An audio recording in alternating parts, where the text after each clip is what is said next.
My daughter looked me in the eye and handed the keys to my $8 million Malibu villa to her husband's parents right in front of me. She said, "Dad, you are old, and you do not need this much space anymore, so this house is theirs now, and you are not allowed to come back without permission." I stood there watching my son-in-law smirk and my daughter avoid my gaze, and instead of screaming or fighting, I simply smiled and nodded. They thought they had defeated a senile old man, but they had actually just declared war on a retired shark. When they arrived to move in the next day, I had prepared a welcome gift that would turn their victory into a living nightmare. Before I tell you how I destroyed their lives in 48 hours, let me know where you are watching from in the comments below. Hit like and subscribe if you have ever had to teach an ungrateful family member a brutal lesson about respect. I was sitting in the library of the home I built with my own hands 30 years ago. The smell of old leather and the faint salt air from the Pacific Ocean usually brought me peace, but tonight the air felt heavy. This room was my sanctuary. It was where my late wife Catherine and I had planned our future, and it was where I still spoke to her photograph every evening. I was reviewing a contract from 1998 simply to keep my mind sharp when the double oak doors burst open without a knock. There was no greeting. There was no warmth.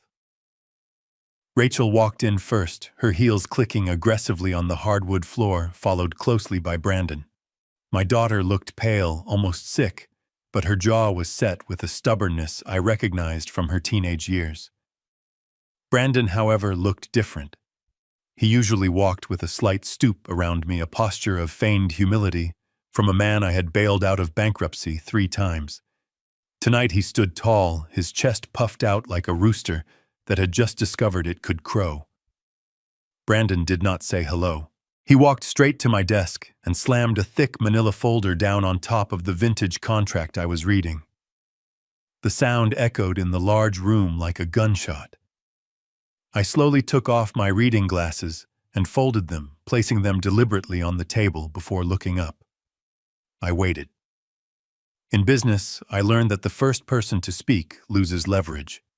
The silence stretched for 10 seconds. Rachel shifted her weight from one foot to the other, unable to meet my eyes, but Brandon was enjoying this. He leaned forward, placing his hands on my desk, invading my personal space in a way he never would have dared yesterday. "We have made a decision," Garrison Brandon said, dropping the honorifics he had used for a decade. "Rachel and I have been talking, and we realized this situation is no longer sustainable. You are 70 years old. This house is 6,000 square feet. It is dangerous for you to be here alone, especially after your health scare last winter. We are doing this for your own good." I looked at Rachel. She was staring at a point on the wall just above my head. I asked her directly, "What situation is not sustainable, Rachel?" She finally looked at me, and I saw the rehearsal in her eyes. She had practiced these lines. "Dad, it is just too much house. You are rattling around in here like a ghost. Brandon and I think it is time you downsized. We found a very nice assisted living facility in the valley. It has full-time care and activities and people your own age. We packed a bag for you. It is in the car." I felt a coldness spread through my chest that had nothing to do with the air conditioning. It was the realization that my daughter was not here to discuss my future. She was here to execute a sentence. I did not move. I did not look at the bag they had presumably packed. I simply asked, "And what happens to my house?" Brandon smiled. It was a smile that revealed too many teeth and zero warmth. "It is not your house anymore, old man. Don't you remember? You signed the quitclaim deed 6 months ago when you were in the hospital. You transferred the title to Rachel and me for asset protection purposes. Remember, you wanted to make sure the government couldn't take it if you got sick. Well, now we are the legal owners, and we have decided that my parents, Mitch and Cindy, need it more than you do. They just sold their double wide in Ohio, and they are driving out here right now. They will be here tomorrow morning to move in." The words hung in the air like toxic smoke. Mitch and Cindy. I had met them only 3 times. Mitch was a man who chewed tobacco at his own son's wedding, and Cindy was a woman who had asked me how much my watch cost within 5 minutes of meeting me. They were loud, lazy, and entitled people who had never worked a hard day in their lives. And now my daughter was telling me that I had to leave the home I built for her mother so that those two parasites could live in my bedroom. I stood up slowly. My knees popped slightly, a reminder of my age, but I straightened my back until I was looking down at Brandon. I turned my gaze to Rachel. "You are kicking me out of the house I built for your mother. You are evicting me to move his parents in." Rachel flinched, but Brandon stepped between us, acting the protector. "It is their house now, Garrison. On paper and in reality. We need people here who can actually maintain the property, not someone who falls asleep reading contracts from the 90s. Mitch is handy. He can take care of the pool. Cindy can manage the staff. It is a better arrangement. You have 2 hours to gather your personal effects. Do not touch the furniture. Do not take the artwork. Cindy liked the decor in the photos we sent her, and she wants it left exactly as it is." I looked at the folder on the desk. I remembered signing that deed. I had been heavily medicated, recovering from a minor stroke, and Rachel had sat by my bedside holding my hand, crying about how terrified she was of probate court and inheritance taxes. She had said, "Daddy, please just sign this to protect the legacy. Just until you get better, we will transfer it back." I had trusted her. I had signed it because she was my little girl and I thought she was trying to help. I realized now that the tears were real, but the motivation was a lie. She wasn't afraid of losing the house to the government. She was afraid of waiting for me to die naturally. I walked around the desk. Brandon tensed up, raising his hands as if he expected me to strike him. I walked past him without even acknowledging his physical presence. I went to the bookshelf and picked up the silver-framed photograph of Catherine taken on our honeymoon in Italy. I looked at her smile, and I felt a deep, profound apology rise in my throat. I had failed to raise our daughter with the values we cherished. I had protected her too much, and in doing so I had created a monster who would feed me to the wolves. I turned back to them. My voice was calm, dangerously calm. It lacked the tremor of an old man. It had the steel of the CEO I used to be. "Rachel, I want to hear you say it. I want you to look me in the eye and tell me that this is your decision. Not his, yours. Tell me that you are choosing to evict your fathers to house strangers." Rachel began to cry, but they were tears of guilt, not regret. She wiped her face aggressively. "Stop it, Dad. Stop trying to manipulate me. You always do this. You always make me feel small. Brandon is right. This is an asset. It is a family resource and you are hoarding it. Mitch and Cindy need a place and you can afford a facility. It is just logic. It is ours now. Deal with it. It is ours now." Those words severed the last thread of sentimental attachment I had to the situation. I looked at the library one last time.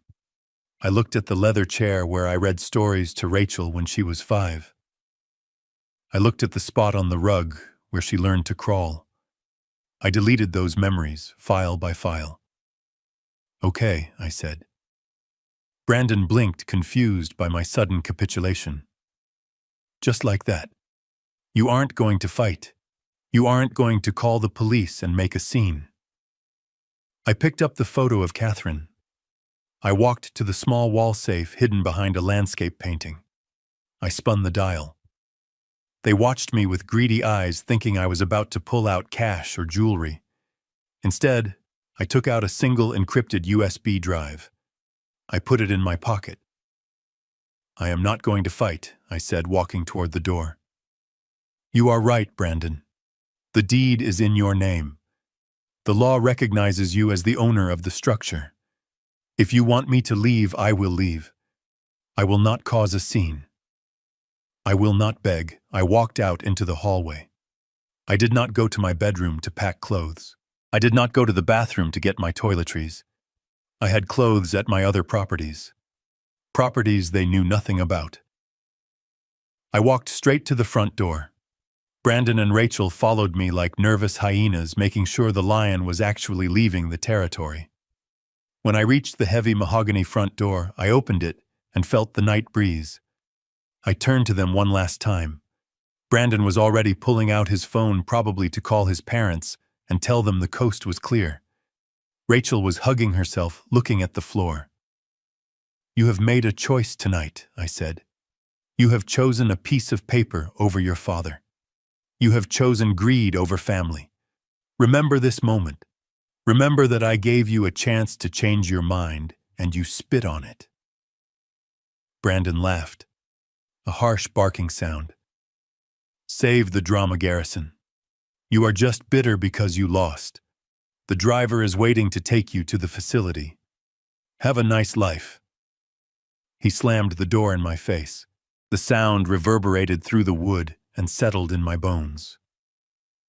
I stood on the porch of the house I had designed, the house where I had laid every brick in my mind before it was ever built. I heard the lock turn. They had locked me out. I walked down the long stone driveway. I did not look back. The driver Brandon had hired was indeed waiting, a bored-looking man in a beat-up sedan. I waved him away. I took out my cell phone. It was a burner phone I kept for business dealings I preferred to keep off the radar. I dialed a number I hadn't used in 5 years. It rang twice. "Prescott here." The voice was sharp, alert, instantly professional despite the late hour.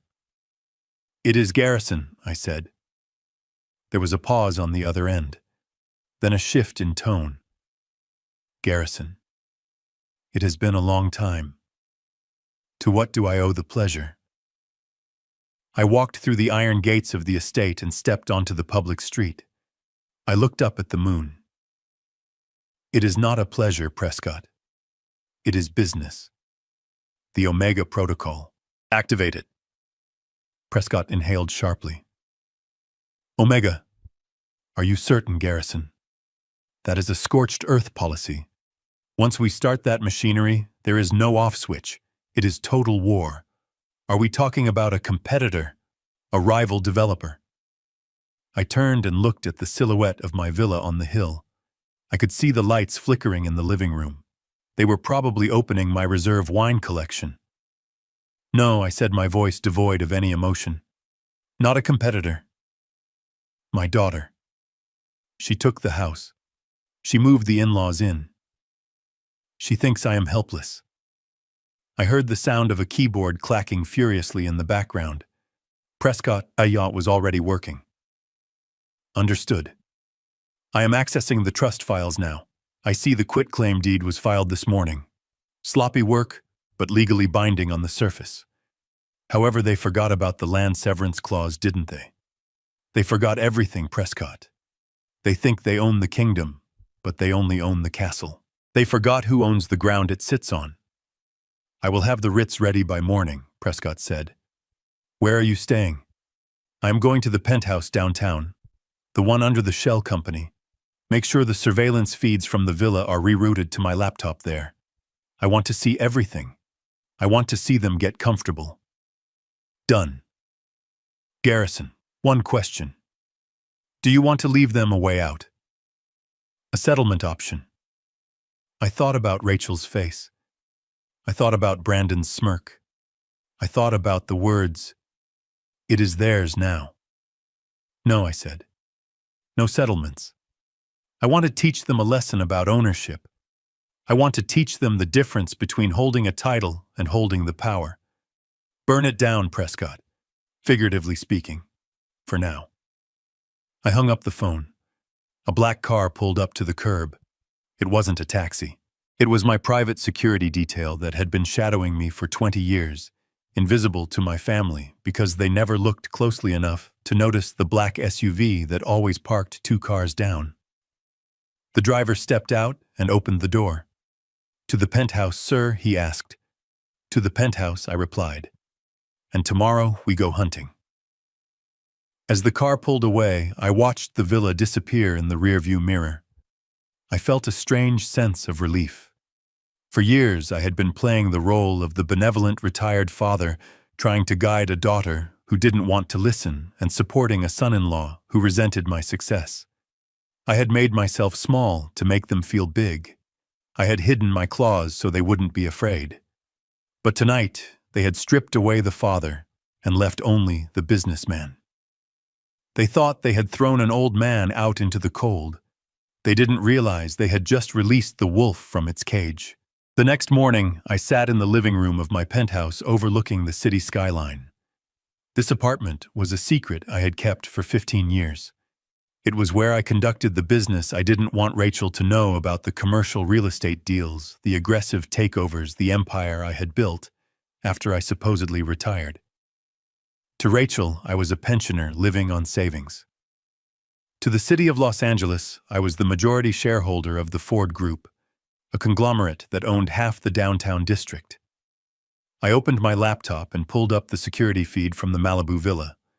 The cameras were high definition, hidden in smoke detectors and crown molding. I had installed them years ago for security, but today they were my window into the invasion. A moving truck was backing into the driveway, a rusty beige truck that leaked oil onto my pristine cobblestones. The door opened and a man stepped out. Mitch. He was wearing a stained tank top and cargo shorts. He looked at my house the way a starving man looks at a buffet. He spit a wad of tobacco onto my driveway and yelled something at the driver. Then Cindy stepped out. She was wearing a pink tracksuit and holding a small yapping dog.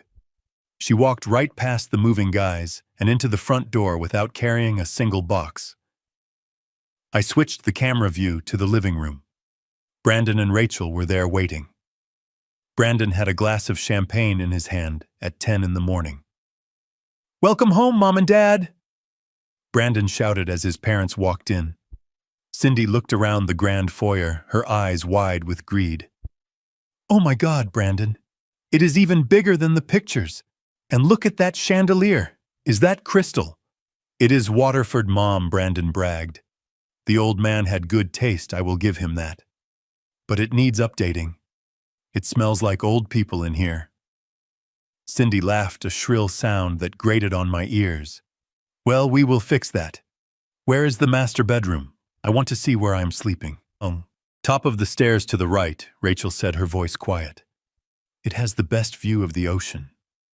Mitch walked in carrying a case of cheap beer. He walked straight to my antique Louis XIV console table, a piece of furniture worth more than his entire life earnings, and set the wet cardboard box directly onto the wood. He didn't use a coaster. He didn't care. "So the old geezer is gone for good?" Mitch asked, cracking open a beer. "Gone," Brandon confirmed. "We sent him packing last night. He didn't even fight back, just rolled over and left. He knows he is beaten." I zoomed in on the screen. I saw the ring of condensation forming on the antique wood under the beer can.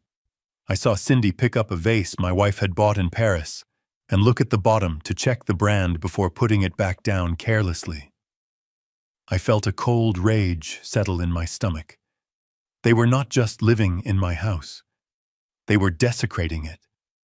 They were treating my life's work like a prize they had won at a carnival. My phone rang. It was Prescott. "The writs are prepared, Garrison.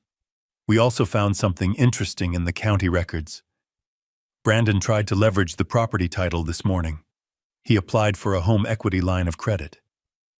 $500,000. I laughed humorlessly. He is wasting no time. He is broke, isn't he? Completely, Prescott said. He is over-leveraged on his car payments. His credit cards are maxed out, and he owes money to some private lenders who charge very high interest. He needs that equity to wait off his sharks. The bank is processing the application now because his name is on the deed." "Stop it," I said. "Not by blocking it. Let him think it is going through. Let him promise that money to his creditors. Let him dig the hole deeper. When do we drop the hammer? The trust documents are ready. We can serve them with the notice of ground lease violation within 48 hours. But Garrison, are you sure you want to wait? They are damaging the property." "Let them," I said, watching Mitch put his dirty boots up on my white linen sofa. "The more they damage, the more they will owe.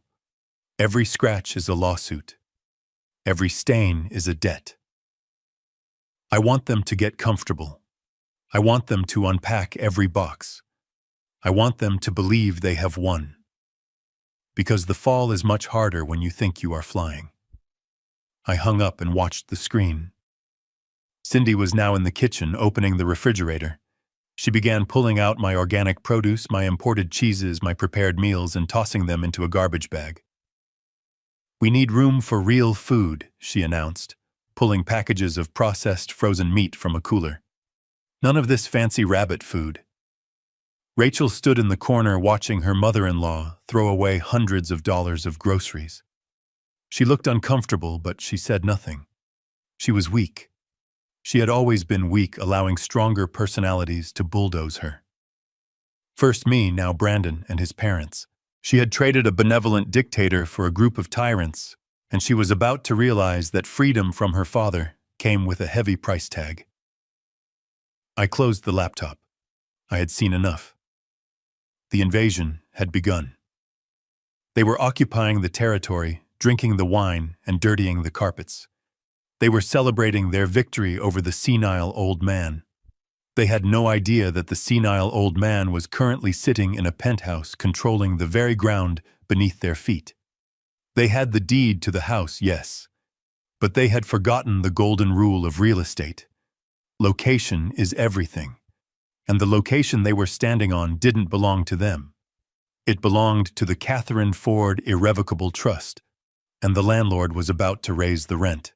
The black SUV glided silently into the private underground garage of the Zenith Tower in downtown Los Angeles. This building was a steel and glass needle piercing the skyline, a symbol of modern corporate power that I had acquired 7 years ago through a series of shell companies. To the public, the building was owned by a faceless conglomerate called GF Holdings. To my daughter Rachel, it was just another skyscraper she passed on her way to buy overpriced lattes. To me, it was the fortress where I kept the side of myself I had tried so hard to bury. The driver opened the door, and I stepped out onto the polished concrete. There was no doorman here to greet me, no neighbors to wave to. This entrance was reserved for one person only. I walked to the private elevator at the far end of the garage and pressed my thumb against the biometric scanner. The doors slid open instantly, recognizing the print of the man who owned the very electricity powering the motor. As the elevator ascended 45 stories, the pressure in my ears popped a physical reminder that I was rising above the mess I had left in Malibu. I closed my eyes and let out a breath I felt like I had been holding for 6 months. For half a year, I had played the part of the frail, recovering stroke victim. I had let Brandon talk down to me. I had let Rachel treat me like a child. I had done it because I wanted to believe that if I showed weakness, they would show compassion.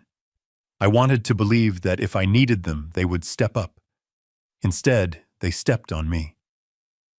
The elevator dinged softly, and the doors opened directly into the penthouse. The space was vast, cold, and impeccably designed. It was the complete opposite of the warm, cluttered villa in Malibu. There were no family photos here, no soft rugs, no memories of Catherine. This was a space of chrome leather and floor-to-ceiling windows that offered a panoramic view of the city I had helped build. I walked to the wet bar and poured myself a glass of Scotch neat. My hand was steady. The tremor I sometimes faked around Brandon to make him feel superior was gone. I took a sip and looked out at the grid of lights below. Rachel had always wondered why I was so secretive about my past business dealings. She thought I was just a mid-level developer who got lucky with a few investments in the 80s. She had no idea that her father was the silent partner in 3 of the largest construction firms on the West Coast. She didn't know that the trust fund I had set up for her, which she had burned through in her 20s, was just the interest from one minor account. I had hidden my wealth not to hoard it, but to protect her. I wanted her to find her own way to build her own character, without the crutch of billions. But tonight, as I stood in my glass castle, I realized my mistake. By hiding the empire, I hadn't taught her humility. I had only taught her to scavenge for scraps. She didn't want to build, she wanted to take. And she had taken the one thing that mattered to me. I walked over to the massive command center desk in the corner of the living room. It was equipped with 3 monitors and a secure server connection. This was where I managed my portfolio, where I moved pieces on the board of the city's real estate market. Tonight, it would serve a different purpose. I sat down in the ergonomic chair and woke the system. My fingers flew across the keyboard, entering passcodes that were changed weekly. I wasn't just a landlord, I was a meticulous record keeper. I pulled up the interface for the Malibu property. When I renovated the villa 10 years ago, I had installed a state-of-the-art smart home system. It controlled everything. The lights, the climate, the pool temperature, the locks, and most importantly, the security cameras. Brandon thought he was clever. He had asked for the keys and the alarm code, but he didn't understand that the system was hardwired into a server that sat right here in this room.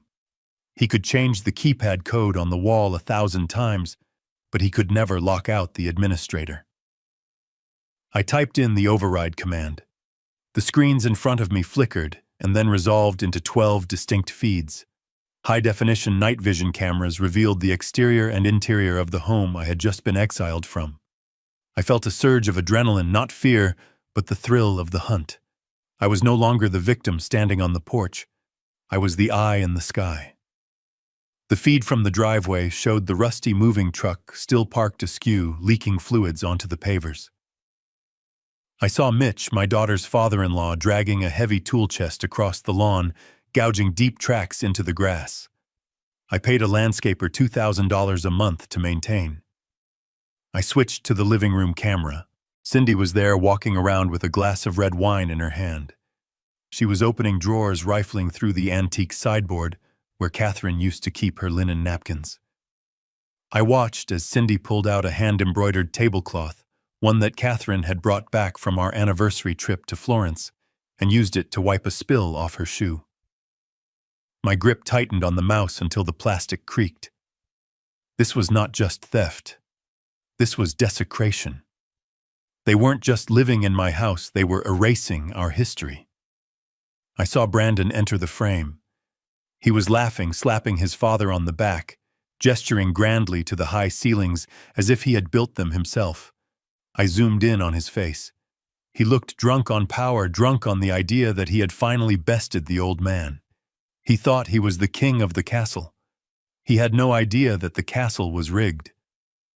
I opened a second window on my screen and accessed the financial database of my holding company. I pulled up the file labeled Catherine Trust. This was the nuclear option. The villa sat on 3 acres of prime coastal land, but the legal structure was complex, designed by the best estate planners in the country.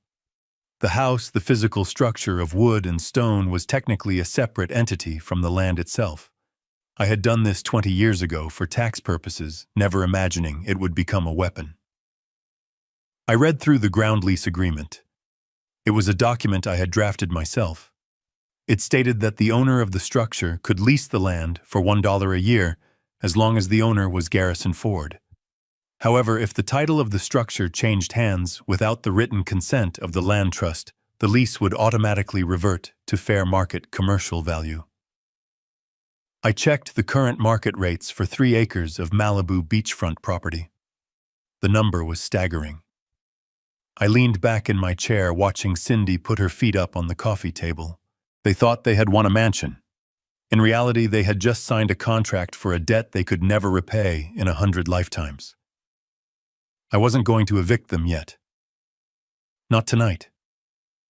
Eviction was too easy.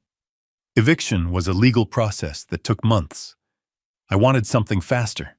I wanted something that would break them. I typed a message to Prescott, my lawyer, who was likely already awake and waiting for my signal.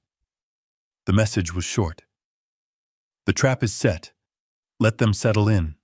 Let them unpack every box. Let them feel ownership. And then we send the bill. I turned my attention back to the screens. I watched Rachel walk into the room. She looked small, diminished. She wasn't celebrating with them. She was sitting in the corner looking at her phone. Perhaps a part of her knew she had done something unforgivable. Perhaps she was waiting for a text from me begging to come back or asking for my clothes. But I would not text. I would not call. Silence was my new language. I opened the control panel for the villa's environmental systems. I could turn off the lights with a click. I could shut down the water. I could set the alarm off at 3 a.m, but I resisted the urge to be petty. I needed them to feel secure. I needed them to overextend. I needed Brandon to go to the bank tomorrow and try to borrow money against the house. I needed him to dig his hole so deep that when I finally kicked the ladder away, he wouldn't even be able to see the light. I sat there for hours watching the invaders in my home. I watched them eat my food. I watched them sleep in my beds. I watched them steal my life. And with every insult, with every careless act of disrespect, my resolve hardened into diamond. I was Garrison Ford. I had survived market crashes, hostile takeovers, and the death of my wife. I would not be defeated by a failed used car salesman and his greedy parents. They wanted the villa. They could have it. But they were about to learn that in my world nothing is free and the rent is always due. The glow of the high-definition monitors was the only light in my downtown penthouse. I sat in the darkness, a solitary figure commanding a digital fortress, watching the desecration of my life's work play out in real time. It was a strange form of torture, self-inflicted and mesmerizing. I had given them the keys, yes, but I had not given them permission to erase me. Yet that is exactly what they were doing. They were not just moving into a house. They were conquering a territory, and the first rule of conquest is to destroy the idols of the previous regime. I zoomed in on the camera feed from my private study. This was a room Rachel knew was sacred. It was where I had rebuilt my fortune after the market crash of 2008. The desk that dominated the center of the room was a solid slab of mahogany imported from Brazil in the late 90s, hand-carved and polished to a mirror finish. It was where I signed the deals that paid for Rachel's private schools, her horses, her mistakes. Now Mitch was sitting in my chair. The leather groaned under his weight as he leaned back, looking around the room with the smug satisfaction of a man who had won a lottery he didn't buy a ticket for. He didn't just sit. He claimed. I watched my jaw tightening as he lifted his heavy, mud-caked work boots and dropped them onto the pristine surface of the mahogany. The sound was inaudible through the silent feed, but I could imagine the thud, the grinding of grit against the polished wood. He crossed his ankles, leaning back with his hands behind his head, surveying the shelves of first-edition books he would never read. He reached into his pocket, pulled out a pouch of chewing tobacco, and shoved a pinch into his cheek. He looked around for a place to spit. Finding no trash can close enough to his liking, he grabbed a crystal vase from the corner of the desk, a piece Catherine had bought in Prague, and spat a stream of dark brown filth into it. I felt a vein pulse in my temple. That vase had held the last roses Catherine ever received. Now it was a spittoon for a man who had never built anything in his life except debt. But Mitch was merely the brute force of this invasion. The true emotional violence was happening upstairs. I switched the feed to the master bedroom. The walk-in closet was a space I had not touched since the day Catherine died. Her clothes still hung there, preserved in garment bags, a museum of the woman I loved. The scent of her lavender perfume still lingered in that space, or at least I liked to imagine it did. I had told Rachel explicitly that the master suite was off-limits until I could retrieve those personal items. Rachel had promised. But Rachel was not in the room. Cindy was. Cindy stood in the center of the closet, hands on her hips, looking at the rows of designer dresses, silk blouses, and cashmere coats with a sneer of contempt. To her, this wasn't a memorial. It was a waste of storage space. She was holding a box of black heavy-duty trash bags. I watched helpless and frozen as she ripped the plastic off the roll. She didn't carefully fold the clothes. She didn't set them aside for donation or ask Rachel if she wanted to keep them.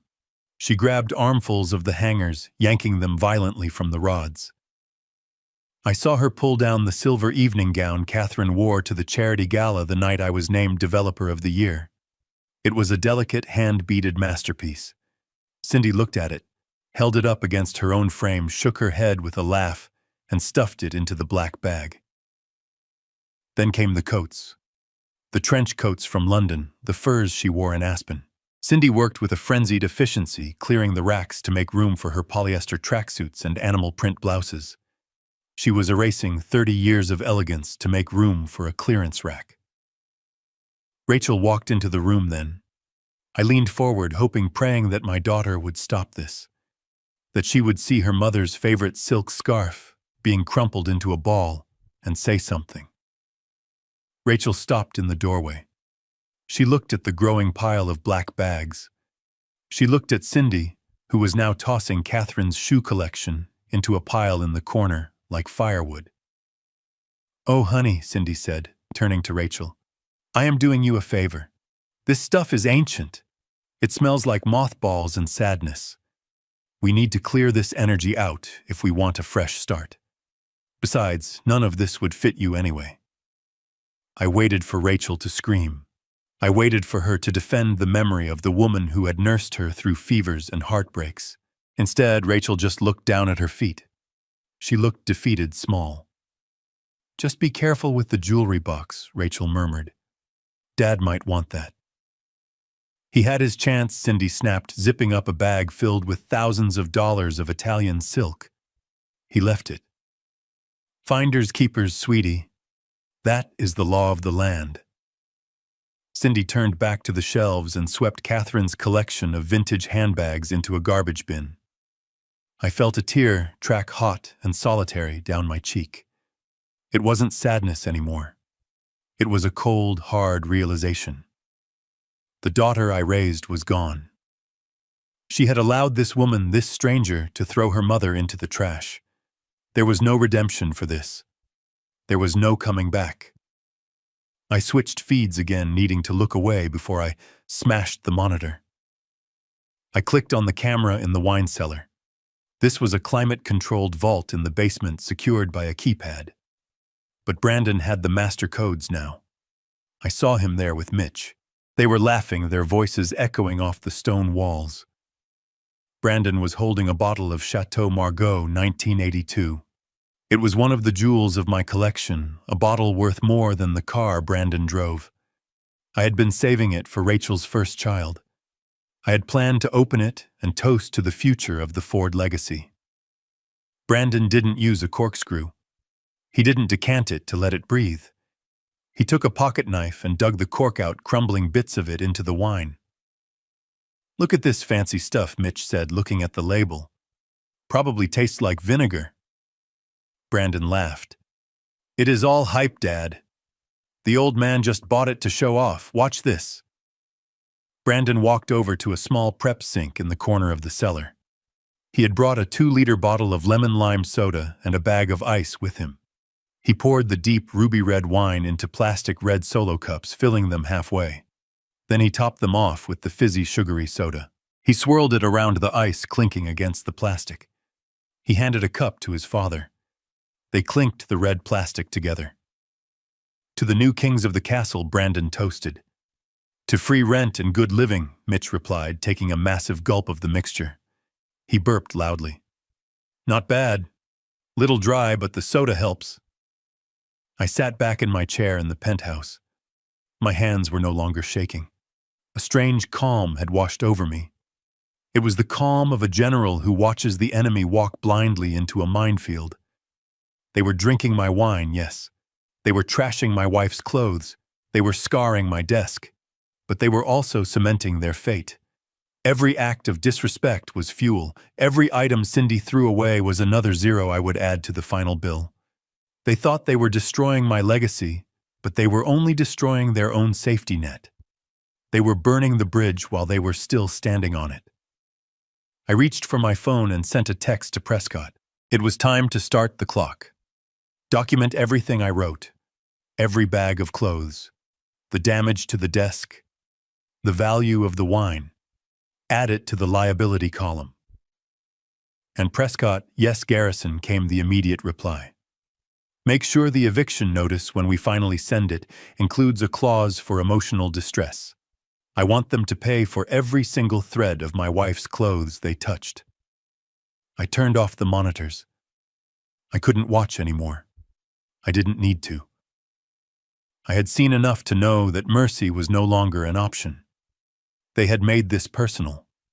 They had attacked the dead, and now the dead were going to bury them. The invasion was in full swing, but the counterattack had just begun. And unlike them, I wouldn't be using plastic cups and brute force. I would be using the most ruthless weapon of all, the fine print. Saturday night arrived, and with it came the celebration I knew was inevitable. From my command center in the city, I watched the monitors as my villa transformed into a fraternity house for middle-aged failures. The sun had set over the Pacific, painting the sky in bruised purples and deep oranges, but the beauty of the natural world was lost on the crowd gathering on my terrace. Brandon had invited his inner circle. These were men I had met briefly over the years, men who wore too much cologne and leased cars they could barely afford. They were the kind of people who confused net worth with self-worth, and tonight they were congregating to worship their new king. I adjusted the audio gain on the terrace microphones. The sound of bass-heavy music thumped through my speakers, vibrating the glass of water on my desk. It was a violation of the local noise ordinance, another infraction I quietly noted in my log. But I wasn't interested in the music. I was interested in the conversation happening by the infinity pool. Brandon held court near the fire pit. He was wearing one of my silk smoking jackets, which looked ridiculous on him, the sleeves too long and the shoulders too broad. In one hand he held a crystal tumbler filled with what looked like my 30-year-old single malt. In the other he held a cigar, the ash dangerously close to falling onto the imported limestone pavers. He was surrounded by 3 of his friends' men, who looked at him with a mix of envy and admiration. "So let me get this straight," one of the friends asked, his voice slurring slightly. The old man just walked away. He didn't put up a fight. He didn't call the cops. Brandon laughed and took a drag from the cigar, blowing the smoke into the night air. He tilted his head back, soaking in the attention. Not a peep. "I told you guys I had this handled. It was a long game, but you have to know when to strike." Garrison was weak. He was sentimental. I just had to wait for the right moment when he was feeling vulnerable, push the right buttons about family and legacy, and boom. He signed the deed, overthinking he was protecting the asset. He gestured grandly at the villa, the lights of the pool illuminating the water from below. $8 million, boys. That is what this place is worth. And it cost me zero. Zero down payment. Zero mortgage. Just a little patience and a wife who knows who wears the pants. I felt a cold shiver run down my spine. It wasn't fear. It was the icy clarity of confirmation. Brandon wasn't just an opportunist. He was a predator. He had viewed our relationship not as a family bond, but as a long con. He had played the part of the dutiful son-in-law, waiting for the moment to cut my throat. And Rachel, another friend, asked, glancing toward the sliding glass doors where my daughter was laughing with a group of women. "She is okay with kicking her dad to the curb." Brandon scoffed, swirling the scotch in his glass. "Rachel does what I tell her to do." I convinced her the old man was losing his marbles. I told her he was a danger to himself. She ate it up. Guilt is a powerful tool, my friend. Now she thinks we are doing him a favor by sending him to a home. Meanwhile, we get the run of the place. We are going to flip this in a year, maybe 2. Take the $8 million and retire to Cabo. I hit the save button on my console. That was it. The confession. The admission of manipulation. The proof of intent to defraud. He had just admitted on a high-fidelity recording that he had manipulated my daughter and coerced a senior citizen out of his home for financial gain. In the eyes of the law, this was elder abuse and real estate fraud. To me, it was the final nail in his coffin. I watched as Rachel came out onto the terrace. She looked happy. She was holding a glass of white wine, her face flushed with the excitement of hosting. She walked over to Brandon, and he wrapped an arm around her waist, pulling her close not out of affection, but to show her off like another possession he had acquired. To the new owners, the friend toasted, raising his beer bottle. To the good life, Brandon replied, clinking his glass against the bottle. And to the old man, wherever he is. Thanks for the donation, Garrison. They all laughed. It was a sound that was ugly and sharp. Rachel laughed too, though hers sounded a bit more forced, a bit more brittle. She leaned into Brandon, resting her head on his shoulder, unaware that he had just bragged about manipulating her to his friends. I leaned forward in my chair, my eyes fixed on the screen. Enjoy it, Brandon. Drink the scotch. Smoke the cigar. Laugh at the ghost you think you banished. You are celebrating a victory in a war you do not even realize you are fighting. You think you stole an $8 million asset. You have no idea that you just stole an anchor, and you tied it around your own neck. I opened a secure folder on my server labeled Evidence. I dragged the video file into it. I renamed it Confession Party.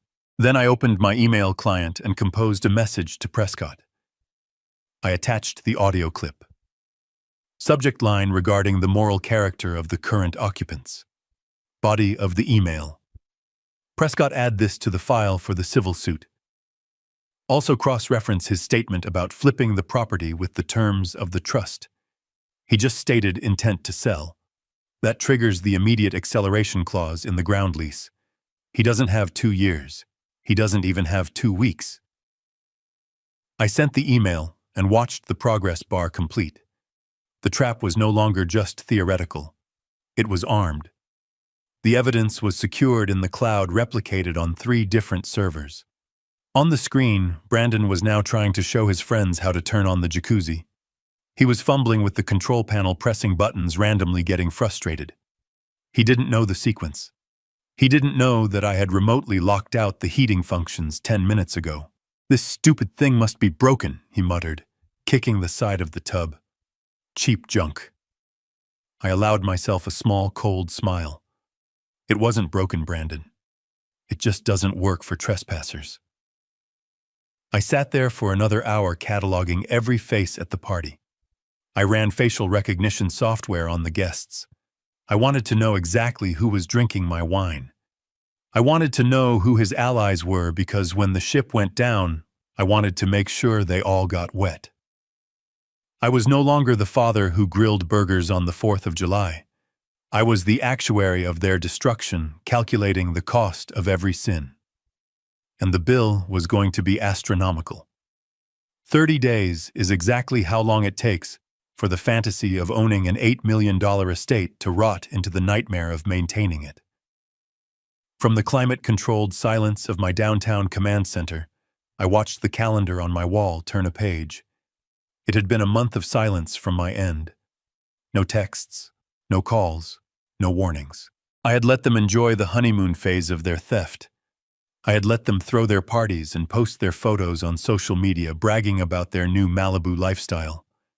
But gravity is a relentless force, and in the world of high-end real estate, gravity comes in the form of operating costs. On the morning of the 1st of the month, I tuned into the kitchen feed. The granite island where Catherine used to arrange flowers was now buried under a mountain of white envelopes. Rachel stood over the pile, her posture slumped. She was holding a letter opener like it was a dagger she intended to use on herself. She looked tired. The glow of victory she had worn a month ago was gone, replaced by the gray pallor of sleep deprivation. She picked up the first envelope. It was thick and heavy. I knew exactly what it was. The Los Angeles County Property Tax Assessment. Because of the way I had structured the trust, the taxes were not escrowed. They were due in lump sums semi-annually. Rachel tore it open. I zoomed in on her face. Her eyes widened. Her mouth opened slightly. She dropped the paper onto the counter as if it had burned her fingers. $42,000 due immediately. She reached for the next one. The water bill. Maintaining 3 acres of lush tropical landscaping in a drought-prone desert state is not cheap. I had always paid for recycled water credits, but Brandon in his arrogance had overridden the irrigation settings to keep the grass emerald green for his parties. He had been watering the lawn 3 times a day. Rachel stared at the bill. $4,800. Then came the electricity. This was the one I had been waiting for. Mitch and Cindy had discovered the climate control system. They liked the house at a crisp 65 degrees day and night, even when the sliding glass doors were wide open to let in the ocean breeze. They had also kept the pool heater running at 85 degrees 24 hours a day, because Cindy liked to take a dip whenever the mood struck her. Rachel unfolded the bill from the power company. $12,000. I leaned back in my chair, sipping my coffee. They were looking at nearly $60,000 in operating expenses for a single month. And that didn't include the pool maintenance crew, the landscapers, or the security monitoring service fees I had quietly stopped paying the day I left. Brandon walked into the kitchen. He was wearing a bathrobe and scratching his stomach. He went straight to the refrigerator, ignoring the wall of debt on the counter. "We are out of orange juice again," he complained. "Tell your dad's maid service to stock up." Rachel turned to him slowly. Her voice was trembling. "There is no maid service, Brandon. Dad paid for the staff. The staff quit 3 weeks ago because nobody paid them. We have been buying the groceries. Or have you forgotten?" Brandon shrugged, grabbing a soda instead. "So hire new ones. What is the big deal?" Rachel picked up the tax bill and shoved it into his chest. "This is the big deal. Look at this, Brandon. Just look at it. $42,000 for taxes, $12,000 for power. We have bills totaling more than we make in a year." Brandon laughed nervously, batting the paper away. "Relax, babe. Just pay it out of the house account. Your dad always had that joint operating account for the bills. The auto-pay thing. Just log in and clear it." I smiled. The house account. It was a checking account I kept funded with about $50,000 for emergencies and bills. Rachel had access to it. Or at least she used to. I watched as Rachel pulled out her laptop. She typed in her credentials. I knew exactly what she was seeing because I had set the notification myself. Access denied. Account closed by administrator. She typed it again, harder this time. Then she looked up at Brandon, her face pale. "It is gone," she whispered. "The account. It is closed." He shut it down. Brandon frowned. "He can't do that. That is our money. It is for the house. It is his money, Brandon." Rachel screamed, slamming the laptop shut. "It was always his money. He paid for everything. The water, the lights, the taxes, the gardeners. He cut us off. We are drowning, and we haven't even been here a month." Just then, Mitch and Cindy walked in. Cindy was wearing a silk kimono she had definitely found in Catherine's closet. Mitch was complaining about the television. "Hey son, the cable in the game room is acting up again," Mitch grumbled. "I can't get the premium sports package. And tell the pool guy to come back, there are leaves in the deep end." Rachel looked at her in-laws. I saw the realization hit her like a physical blow. She saw them for what they were, not family, but parasites. They were eating her alive. They demanded steak dinners every night. They ran the air conditioning with the doors open. They treated her like a servant in her own stolen home. "We don't have a pool guy," Rachel snapped. "And we don't have money for premium cable. We don't have money for anything." Cindy sniffed, looking down her nose at Rachel. "Well, there is no need to be rude, dear. We are just guests. If you are having cash flow problems, maybe you should ask your father for a loan. He owes you, after all, for kicking him out so gently." Brandon nodded, seizing on the idea. "Yeah, call him. Tell him there was an oversight with the bills. Tell him we need the transition funds. He is probably just pouting. He will pay. He always pays." I watched Rachel pick up her phone. She hesitated. She looked at the bills. She looked at her husband, who was useless and her in-laws, who were demanding. She dialed my number. On my desk, my burner phone lit up. Rachel calling. I let it ring. 1 time, 2 times, 3 times. I did not pick up. I did not decline it. I just let it ring into the void. I wanted her to hear the silence. I wanted her to understand that the bank of Dad was not just closed, it had been demolished. Rachel lowered the phone slowly. "He is not answering," she said. Brandon slammed his hand on the counter.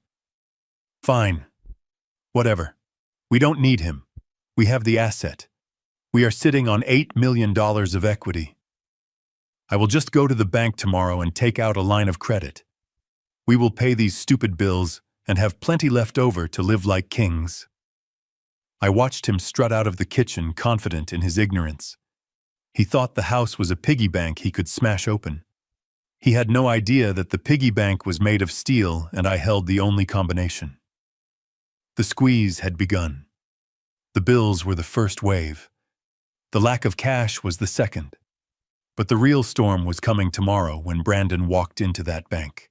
He was about to find out that owning a mansion and affording a mansion are 2 very different things, and that ownership on paper means nothing when you are dealing with a master of the fine print. I took a sip of my coffee. It tasted excellent. The bitterness of their reality was the only sweetener I needed. The First National Bank of Los Angeles is a fortress of marble and quiet desperation where people go to trade their futures for a little more present. I knew the branch manager there, a man named Stanley, who had approved my first commercial loan 20 years ago. Brandon, however, did not know Stanley. Brandon knew only the desperate need for liquidity to plug the holes in his sinking ship. From the surveillance camera I had covertly accessed in the bank's waiting area, courtesy of a security vulnerability I had pointed out to Stanley years ago, and which he allowed me to monitor for quality assurance, I watched Brandon and Rachel sit in the plush leather chairs. Brandon was wearing his best suit, but it was wrinkled, and he kept wiping his palms on his knees. Rachel looked like she was attending a funeral. She was staring at the floor, her hands clasped tightly in her lap. They were there to sign the papers for a $500,000 home equity line of credit. Brandon had already spent the money in his head. He had promised his creditors payment by Friday. He had promised Mitch a new truck. He had promised himself a way out. A loan officer, a young woman named Jessica, walked out of her office. She was holding a thin file, not the thick stack of closing documents Brandon was expecting.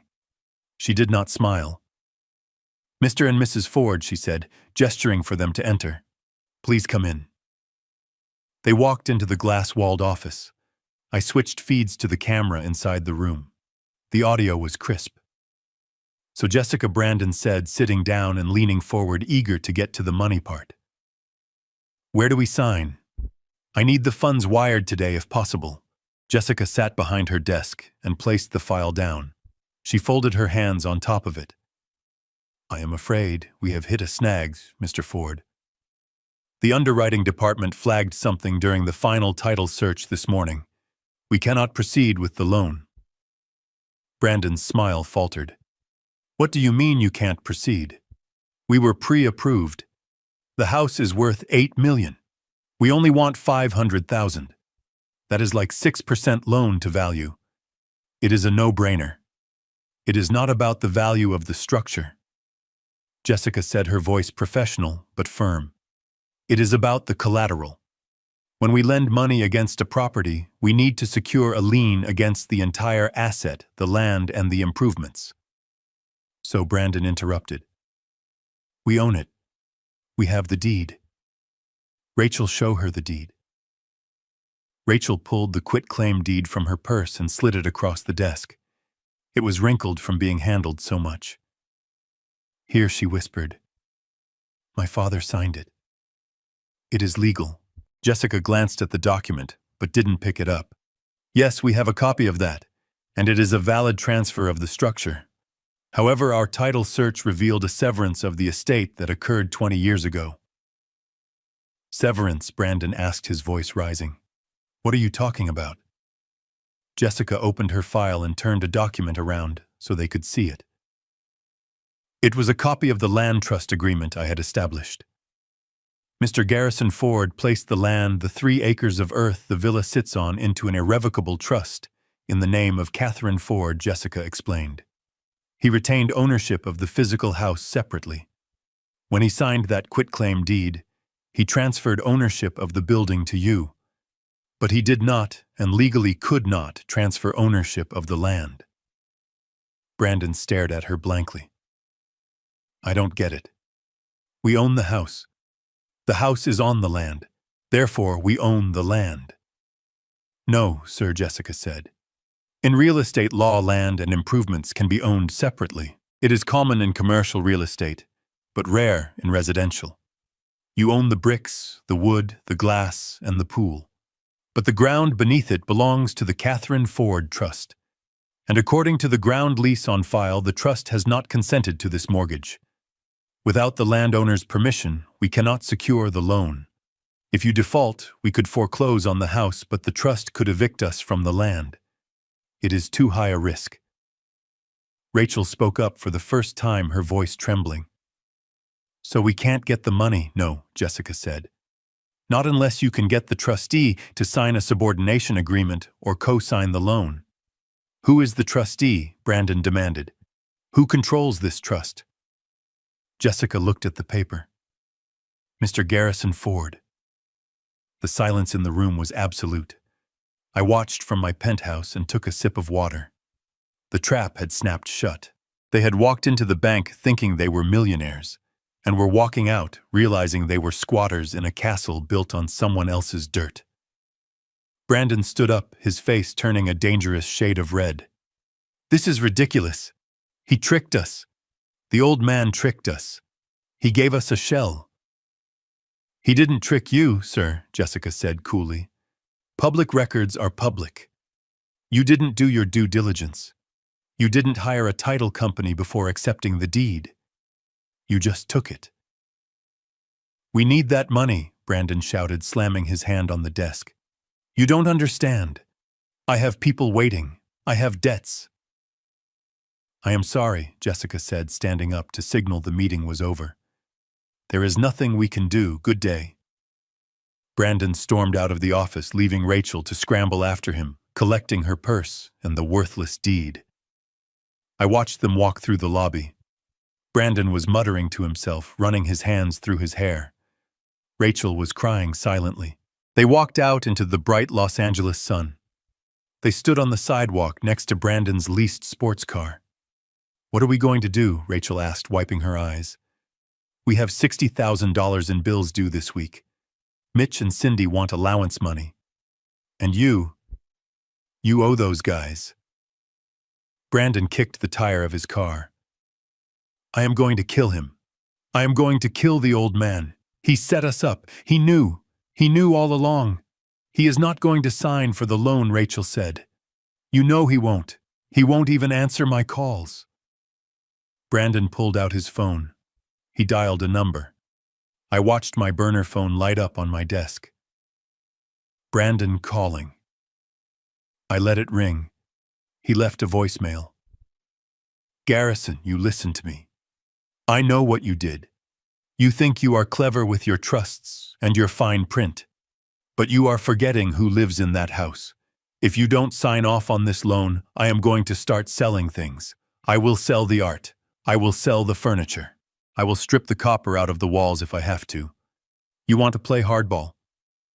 Fine. Let's play. I listened to the message and deleted it. He was threatening to strip assets he didn't own, assets that were listed on an inventory schedule attached to the ground lease. Every item he sold would be a criminal offense, not a civil one. He was threatening to turn himself into a felon. I picked up my phone and called Prescott. They just left the bank, I said. The loan was denied. Excellent, Prescott replied. The bait has been taken. Are you ready for the next step? Yes, I said.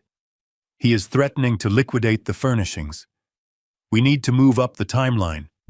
Schedule the meeting. Tell them we have a solution. Tell them the trustee is willing to negotiate.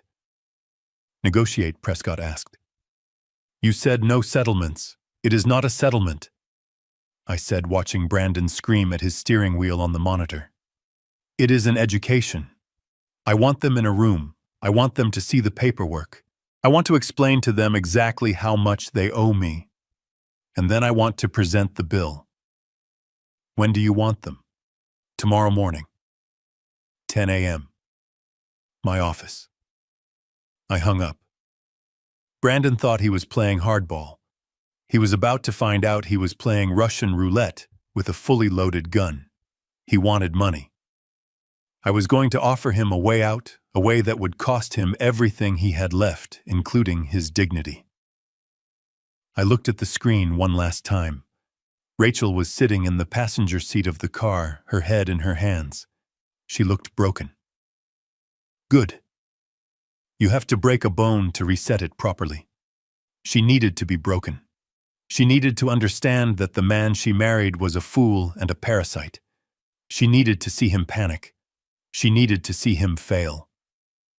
Only then could she begin to rebuild. I closed the laptop. The bank had done its job. The reality check had been delivered. Now it was time for the landlord to collect the rent. And the rent was going to be steep. The elevator doors to the 42nd floor of the Sterling and Prescott law firm opened with a hush that screamed money. I walked across the marble foyer, my footsteps absorbed by plush wool carpets that cost more per square yard than the laminate flooring Brandon had likely already stained with his cheap beer. The receptionist did not ask for my name. She simply nodded and pressed a button under her desk. The heavy frosted glass doors to the inner sanctum buzzed and unlocked. I was not just a client here. I was the reason the lights stayed on. Prescott was waiting for me in the conference room. It was a space designed to intimidate, featuring a table long enough to land a small aircraft on and a view of the ocean that made my Malibu villa look like a dollhouse. But today the view did not matter. What mattered was the black leather binder sitting in the center of the table. It was the Catherine Ford Irrevocable Trust master file. It was the weapon I had forged 20 years ago, not to destroy my family, but to protect my wife's legacy from exactly the kind of vultures currently nesting in her bedroom. Prescott stood up as I entered. He was a man of few words and razor-sharp suits. He did not offer coffee. He did not ask how I was feeling. He knew that for men like us, feelings were just variables in an equation that needed to be solved. The bank called me 10 minutes ago, Garrison Prescott said, opening the binder. They wanted to verify the status of the ground lease. I told them the trust has not and will not subordinate its position. The loan is dead. I sat down and ran my hand over the leather cover of the binder. It is not just the loan, Prescott. It is the occupancy. They are getting comfortable.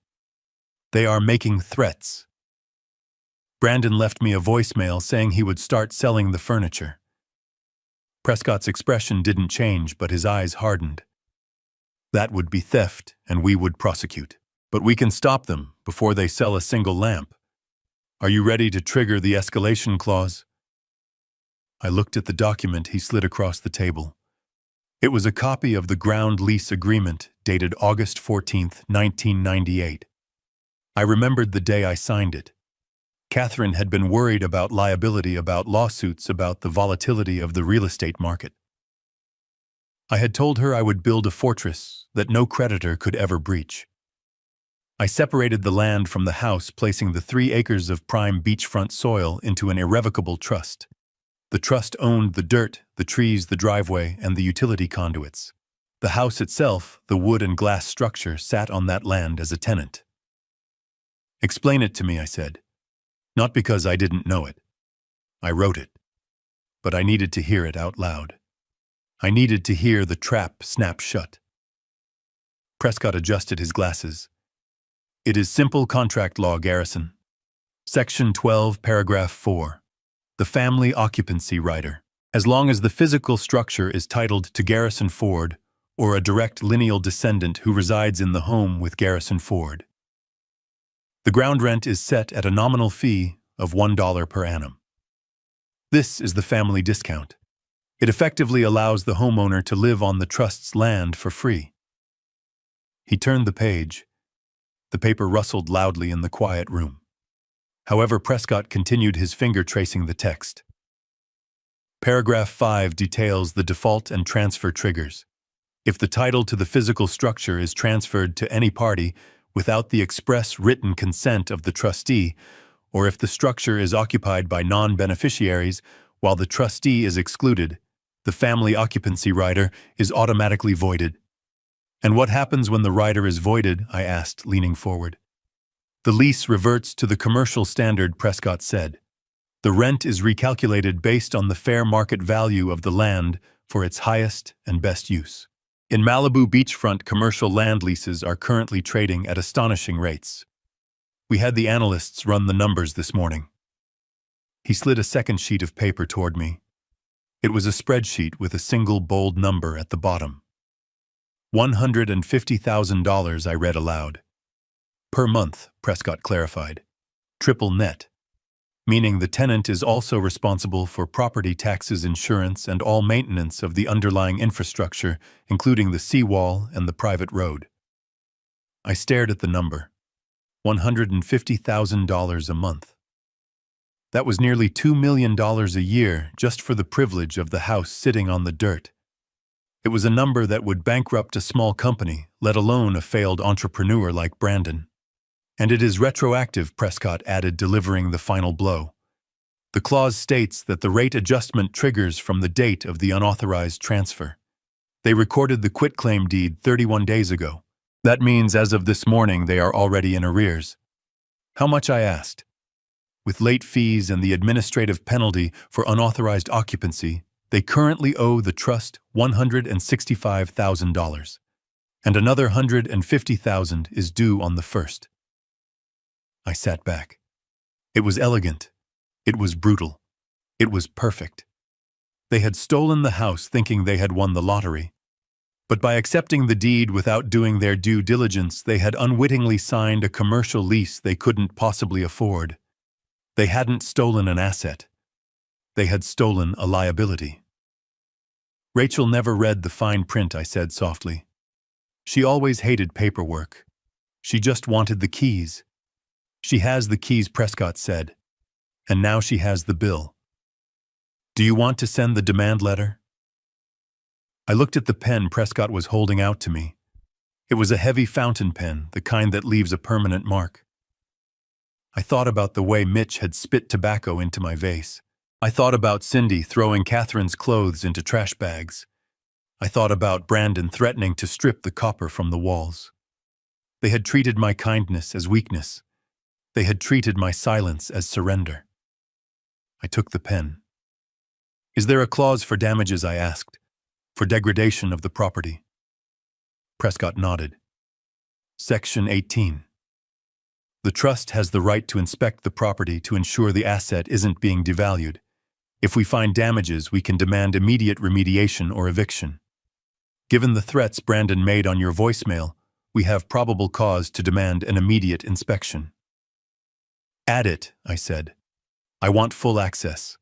I want to walk in there with an appraiser and a structural engineer. I want to count every spoon. I want to check every wall. And I want the arrears paid in full within 48 hours, or we begin foreclosure proceedings on the structure to satisfy the debt to the land. I signed the bottom of the document. The ink flowed dark and smooth. With that signature, I wasn't just a father punishing a child. I was the trustee of the Catherine Ford estate, protecting the beneficiary from hostile actors. It was a legal distinction, but it was the armor I needed to do what had to be done. Prescott took the document back and blew on the ink to dry it. I will have the process server deliver this. Do you want it done quietly? No, I said, standing up and buttoning my jacket. Brandon loves a spectacle. He loves to be the center of attention. He is throwing a party tonight, isn't he? A housewarming party to show off his new kingdom to investors. Yes, our intel says they have catered food and a valet service hired for this evening. Then serve him at the party, I said. Let his friends see it. Let his investors see it.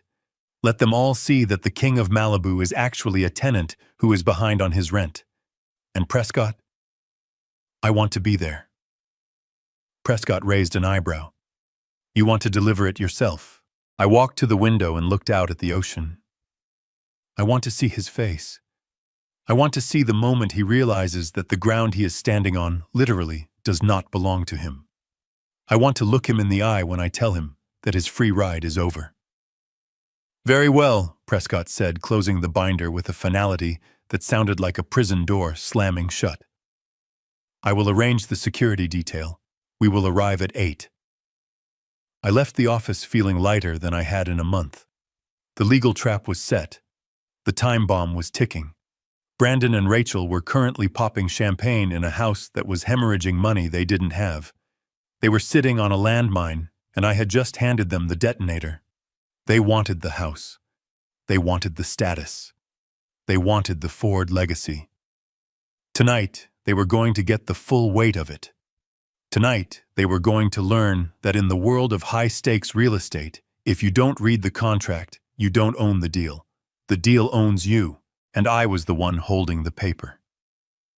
The sun dipped below the horizon, painting the sky in shades of bruised purple and charcoal, but down at the villa, the night was aggressively bright. From my monitor in the city, I watched the spectacle unfold. Brandon had hired a lighting crew to bathe the facade of my home in hues of gold and violet, trying to make the grand architecture look like a nightclub in Ibiza.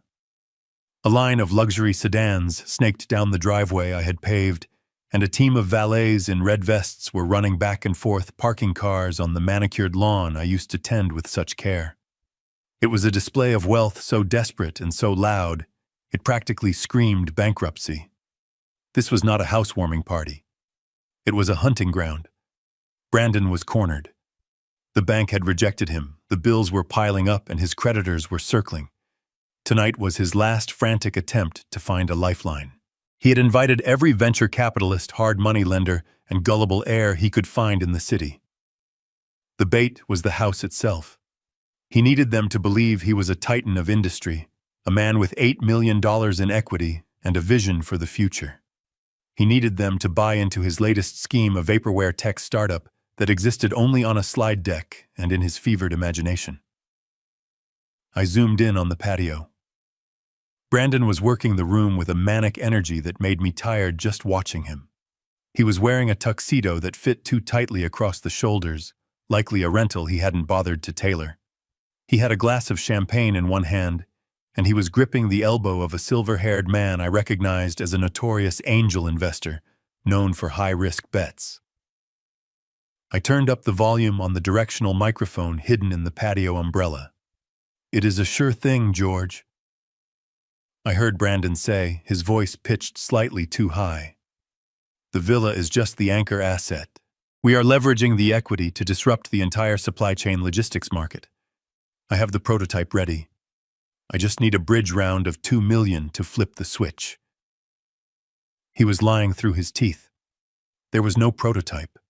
There was no equity. There was only a mountain of debt and a lease he didn't know he had signed. But the investor didn't know that. He was looking at the ocean view. He was looking at the marble floors. He was calculating. He saw the house and he assumed the man living in it had the capital to back up his words. It was the oldest con in the book. Dress for the job you want even if you have to steal the clothes. While Brandon played the part of the visionary tycoon, his parents were playing the role of the landed gentry. It was a performance so grotesque it bordered on comedy. Mitch had traded his stained tank top for a suit that looked like it had been bought at a garage sale in 1990. He was standing by the bar lecturing a couple who owned a chain of luxury hotels about the quality of the scotch. "You know," Mitch said, loudly swirling his glass, "when we acquired this estate, the cellar was a mess. I had to personally curate the collection. We only keep the good stuff now. None of that cheap swill the previous owner liked." I clenched my jaw. The scotch he was drinking was a 25-year-old Macallan's I had received as a gift from a senator. Mitch wouldn't know a single malt from mouthwash, But the guests smiled politely, trapped by social convention, nodding, as this man with dirt under his fingernails explained high society to them. Cindy was holding court on the sofa I had imported from Milan. She was wearing a sequined gown that shed glitter every time she moved. She had piled on every piece of jewelry she could find, some of it hers, most of it cheap costume pieces she had bought to look the part. She was talking to a woman whose handbag cost more than Cindy's entire life savings. "Oh yes, we decided to retire here," Cindy said, gesturing vaguely with a manicured hand. "The Midwest was just too small for us. My son begged us to come. He said, 'Mom, I need someone with your taste to manage the estate. It is a burden, really, but what do you do for family?'" The woman looked at Cindy with a mixture of confusion and pity, but she didn't say anything. She just sipped her drink and looked for an exit. They were imposters in a world they didn't understand. They thought money was about noise. They thought class was about sequins. They were walking around my home treating my guests like an audience, and they had no idea that everyone in the room was laughing at them behind their hands. And then there was Rachel. I found her in the kitchen, away from the lights and the noise. She wasn't playing a part. She was standing by the island, staring at a tray of untouched hors d'oeuvres. She looked terrified. She was wearing a beautiful dress, but she wore it like armor. Her face was pale and her eyes were darting around the room, as if she expected the walls to collapse at any moment. She knew. Deep down, she knew this was a sham. She knew the catering bill hadn't been paid. She knew the valets were demanding cash up front because Brandon's credit card had been declined earlier that day. She watched her husband lie to investors. She watched her in-laws embarrass themselves. She felt the weight of the deception crushing her lungs. A woman walked into the kitchen looking for a napkin. It was the wife of the investor Brandon was currently cornering outside. "Your home is lovely," the woman said kindly. "It must be wonderful to have so much space." Rachel jumped. She forced a smile onto her face, but it looked painful. "Thank you. Yes. It is a blessing." The woman paused, looking at Rachel closely. "Are you all right, dear? You look a little faint." "I am fine," Rachel stammered. "Just a headache. It has been a long week." The woman nodded sympathetically. "Hosting is stressful, but your husband seems to be in his element. He was just telling my husband that you own this place outright. That is impressive for a young couple." Rachel flinched. She opened her mouth to say something, perhaps to confess, perhaps to scream, but then she closed it. She swallowed the truth. She chose the lie again. "Yes," she whispered. "We are very lucky." I watched her on the screen, and I felt a pang of pity that was quickly replaced by resolve. She had the chance to speak. She had the chance to stop the train before it went off the cliff. But she was too afraid. She was too complicit. She was protecting the man who was dragging her down. Outside, the party was reaching a fever pitch. Brandon was laughing too loudly. He was refilling glasses with a heavy hand. He thought he was winning. He thought he had hooked the investor. I saw them shake hands. I saw the investor pull out a business card. Brandon looked like he had just won the Super Bowl. He didn't know that the road leading up to the villa was currently being blocked. He didn't know that a convoy of vehicles was winding its way up the hill in the dark. He didn't know that the security at the gate had just been overridden by a remote command from my desk. He was celebrating a deal that would never happen in a house he didn't own on land that was about to swallow him whole. The glamour was fake. The smiles were fake. The ownership was fake. The only real thing in that house was the impending disaster. I checked my watch. It was time. The guests had eaten. The pitch had been made. The stage was set. Now it was time for the director to walk onto the set and end the scene. I closed the laptop screen. The show was over. The reality was about to begin. The bass of the music was vibrating against the glass walls of the villa when the first tremor hit. It wasn't an earthquake, although for the people standing on my terrace it likely felt like the ground was shifting beneath their feet. It was the guttural mechanical roar of a heavy diesel engine grinding up the steep incline of the private drive. The sound was out of place, aggressively industrial, in a neighborhood where the only engines usually heard were the purr of Italian sports cars. On the patio, Brandon froze mid-toast. His glass was raised high, the champagne bubbles catching the light, but his eyes darted toward the front gates.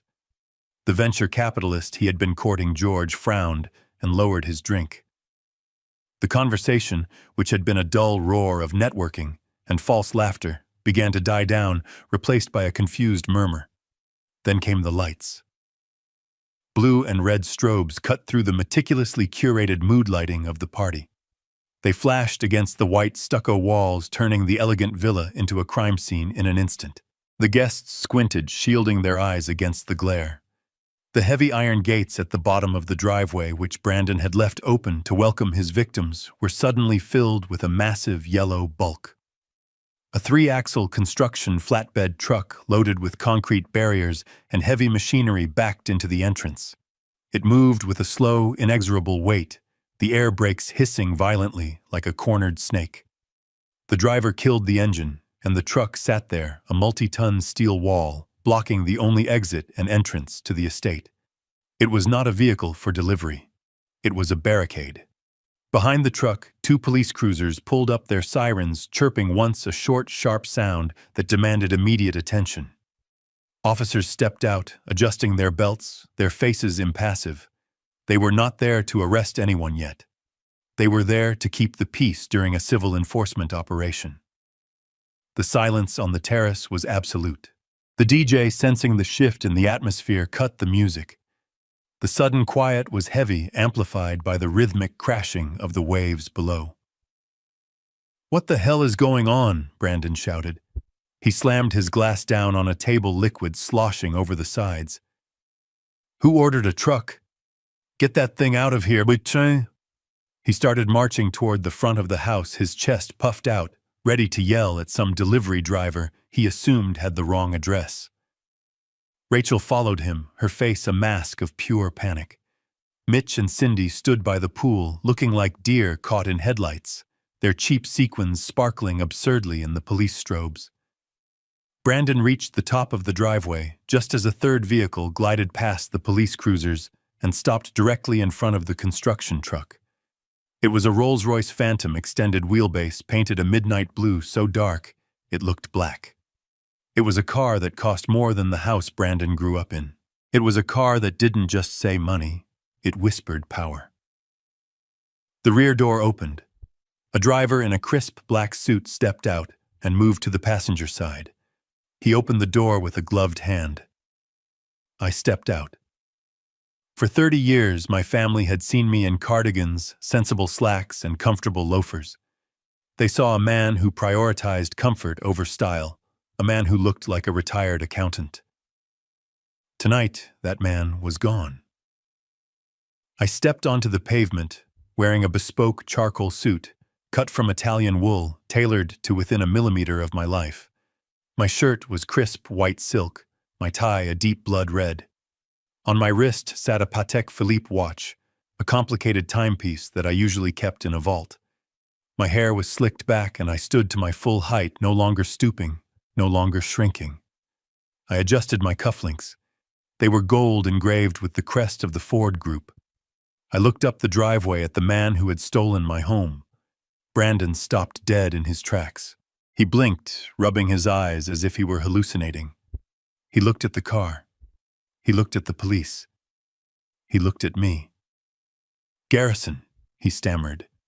His voice was no longer the booming baritone of the master of the house. It was thin, reedy. What is this? What are you doing here?" "You are trespassing." I did not answer him. I did not even look him in the eye. I turned to Prescott, who had stepped out of the other side of the car. Prescott was holding a leather briefcase and looking at the villa with the cold calculation of an undertaker sizing up a coffin. "Shall we proceed?" I asked, my voice low and steady, carrying effortlessly in the silence. "We shall," Prescott replied. We began to walk up the driveway. We moved with a synchronized rhythm, our footsteps clicking on the stone. The police officers fell in step behind us, forming a phalanx of authority. The construction workers from the truck hopped down, leaning against their vehicle, crossing their arms, watching the show. Brandon shook off his shock and let his anger take over. He ran down the steps, his face twisting into a snarl. "Stop right there!" he screamed, pointing a shaking finger at me. "You have no right to be here. This is my property. I have the deed. I kicked you out, old man. Get off my land before I call the cops myself." He lunged toward me, intending to physically block my path. He wanted to put his hands on me. He wanted to push me back to establish his dominance in front of the crowd of wealthy investors watching from the terrace. He never got close. 2 feet before he reached me, a massive figure stepped out from my shadow. It was my head of security, a man named Marcus, who stood 6'5" and was built like a tank. Marcus didn't strike Brandon. He simply stepped into his path and extended one arm, a solid bar of muscle that caught Brandon in the chest and stopped him cold. Brandon bounced off the arm and stumbled backward, nearly tripping over his own feet. He gasped. The wind knocked out of him. "Step back, sir," Marcus said, his voice flat and devoid of threat, simply stating a fact. "Do not approach Mr. Ford." Brandon scrambled for balance, looking around wildly. He saw the police officers behind us. They weren't moving to help him. They were watching him, their hands resting near their holsters. Officer Brandon yelled, his voice cracking. "Arrest him! He is trespassing! He is assaulting me!" The lead officer, a sergeant with graying hair, stepped forward. He looked at Brandon, then he looked at me. He nodded respectfully.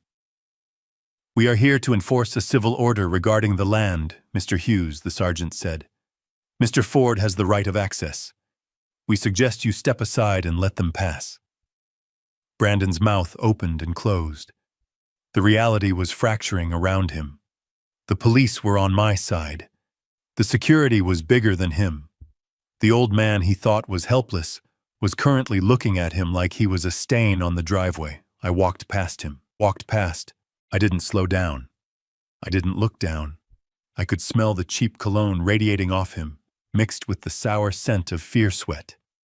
He was vibrating with rage and impotence, but he didn't move.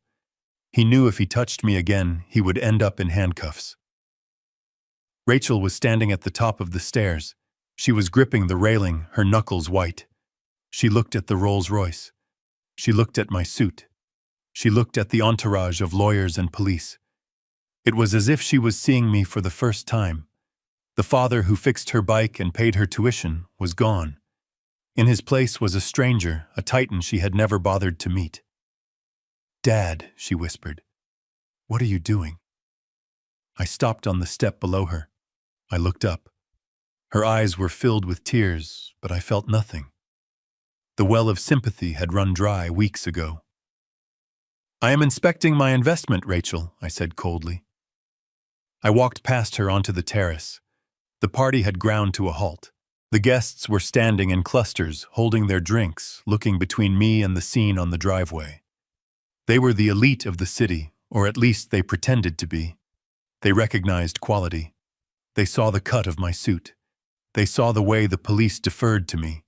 They saw the construction truck blocking the exit, a symbol of resources they couldn't comprehend. Mitch and Cindy were standing by the bar. Mitch had lowered his cigar. Cindy was clutching her fake pearls. They looked small.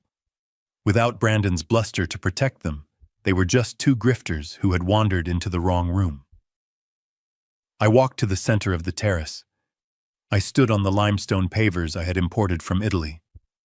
I looked out at the crowd. I saw the angel investor George staring at me with a spark of recognition. He knew the name Ford. He just hadn't connected the dots until now. I raised my hand, signaling for silence, though the room was already quiet as a tomb. Prescott stepped up beside me, placing the briefcase on a cocktail table.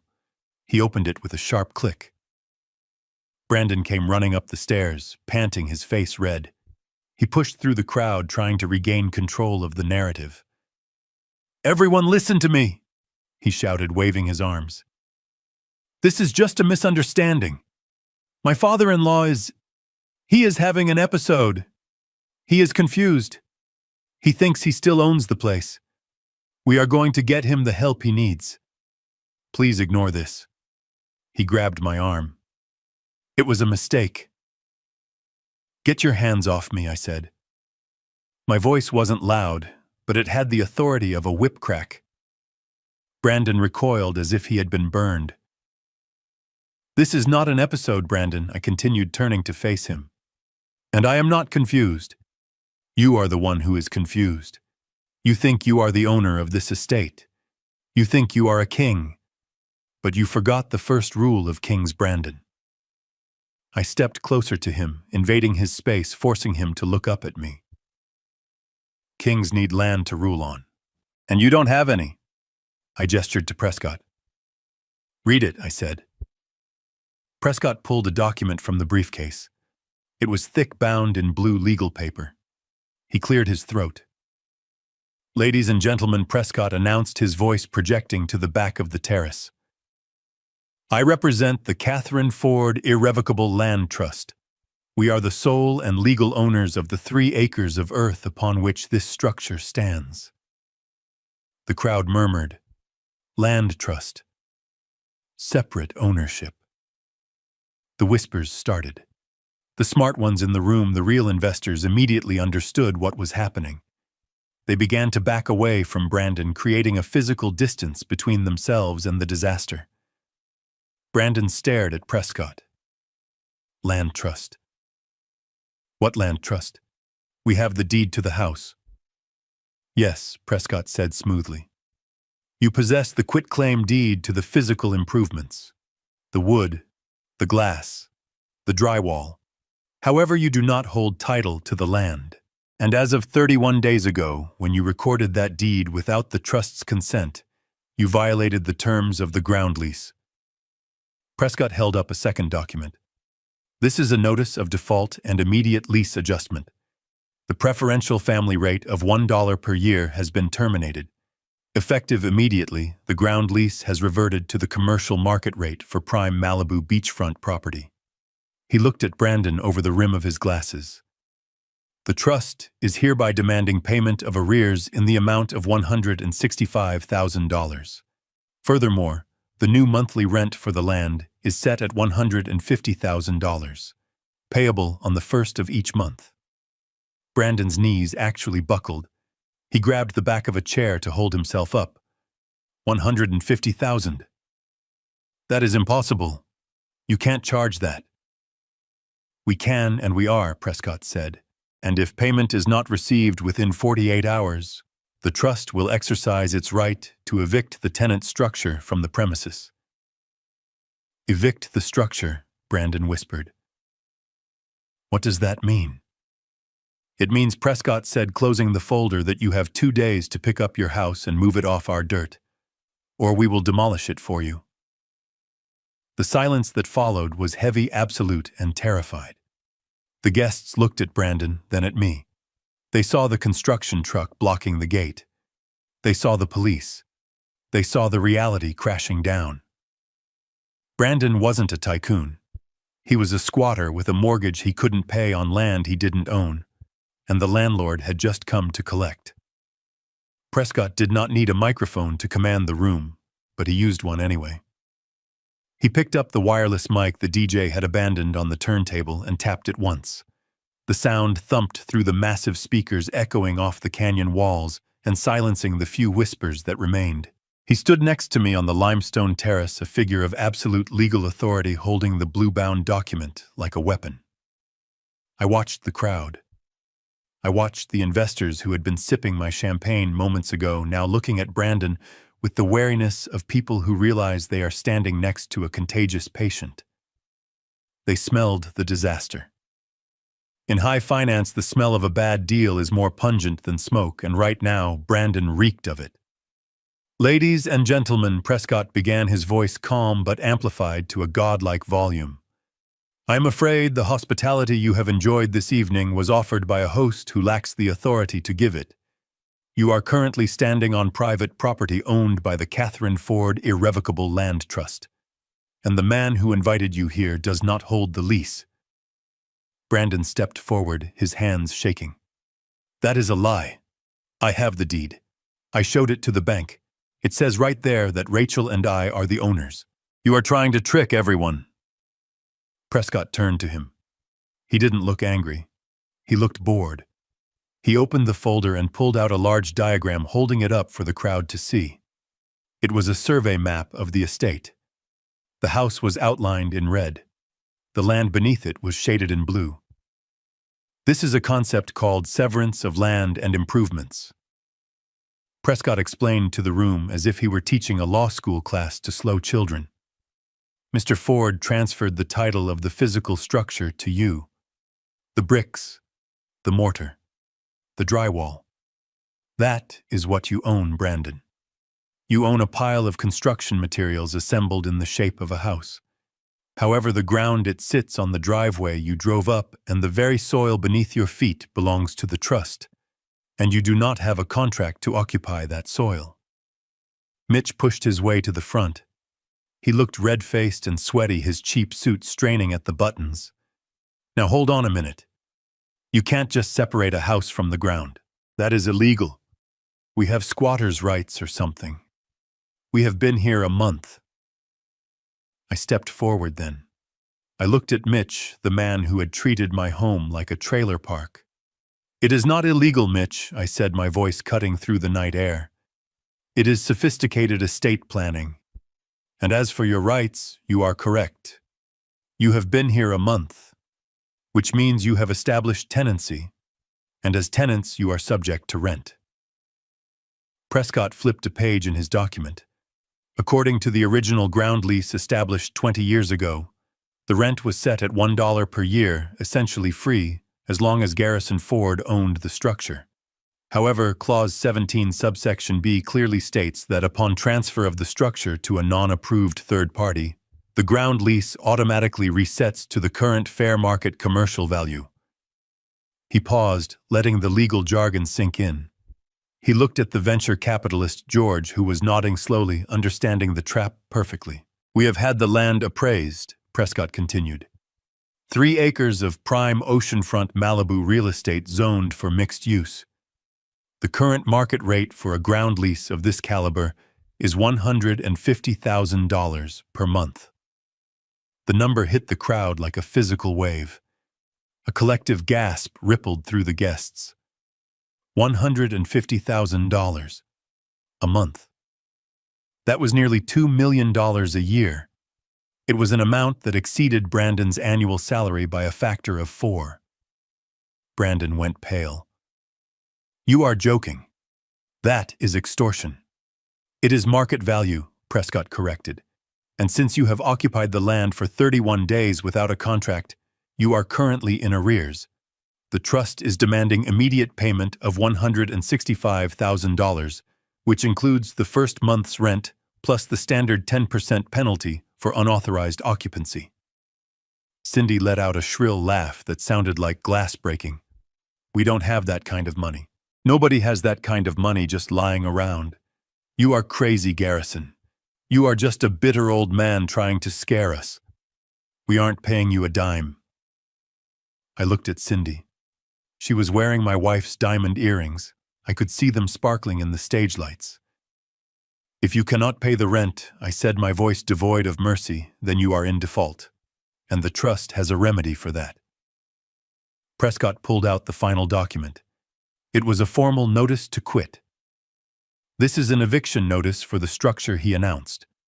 Since the structure is an unauthorized improvement on trust land, and the owners of said structure are in default of the ground lease, we are exercising our right to have the encroachment removed. He handed the paper to Brandon, who took it with numb fingers.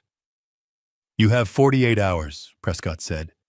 48 hours to pay the arrears in full and sign a new 12-month lease at the market rate.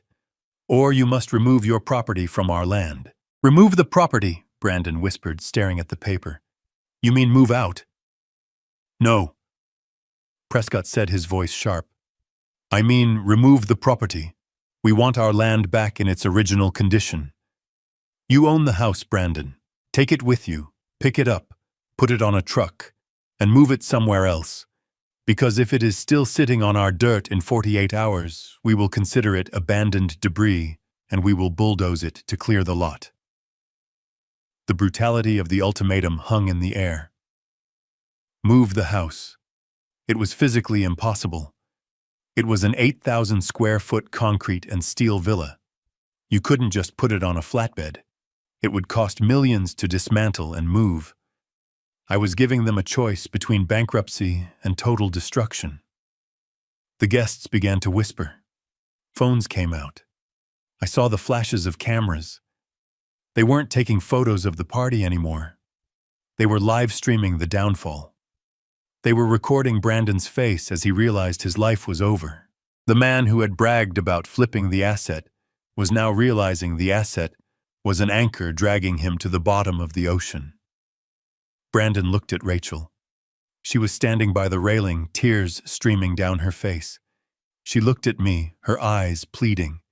Dad, she mouthed. Please. I looked at her. I looked at the daughter who had stood by while her in-laws trashed her mother's memory. I looked at the daughter who had handed them the keys and told me to get out. You wanted the house, Rachel, I said loudly enough for everyone to hear. You said it was yours. Well, now it is yours. Every brick, every beam, every shingle. It is all yours. Just get it off my land. Mitch roared in anger, lunging forward. This is a scam. I will sue you. I will take everything you have. You can't do this to family. I signaled to Marcus, my security chief. He stepped forward, his hand resting on something heavy beneath his jacket. We are not family, Mitch, I said. Family respects boundaries. You are a trespasser, and you are currently shouting at the landlord. I turned back to the crowd. The party is over, I announced. The police are here to clear the premises. Anyone remaining on the property in 15 minutes will be cited for trespassing, along with the squatters. The stampede was immediate. The wealthy elite of Los Angeles do not like to be associated with police raids.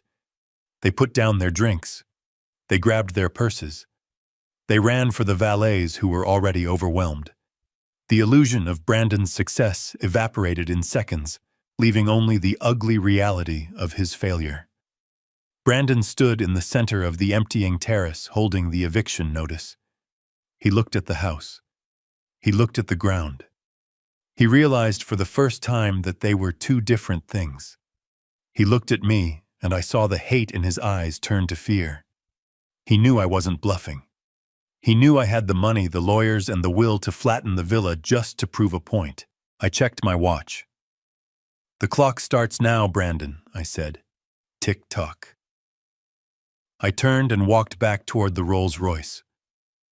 Prescott followed me, closing his briefcase.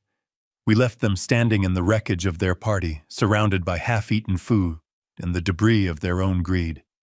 They had 48 hours to come up with a miracle, or they would be watching a wrecking ball destroy the only thing they had ever truly wanted.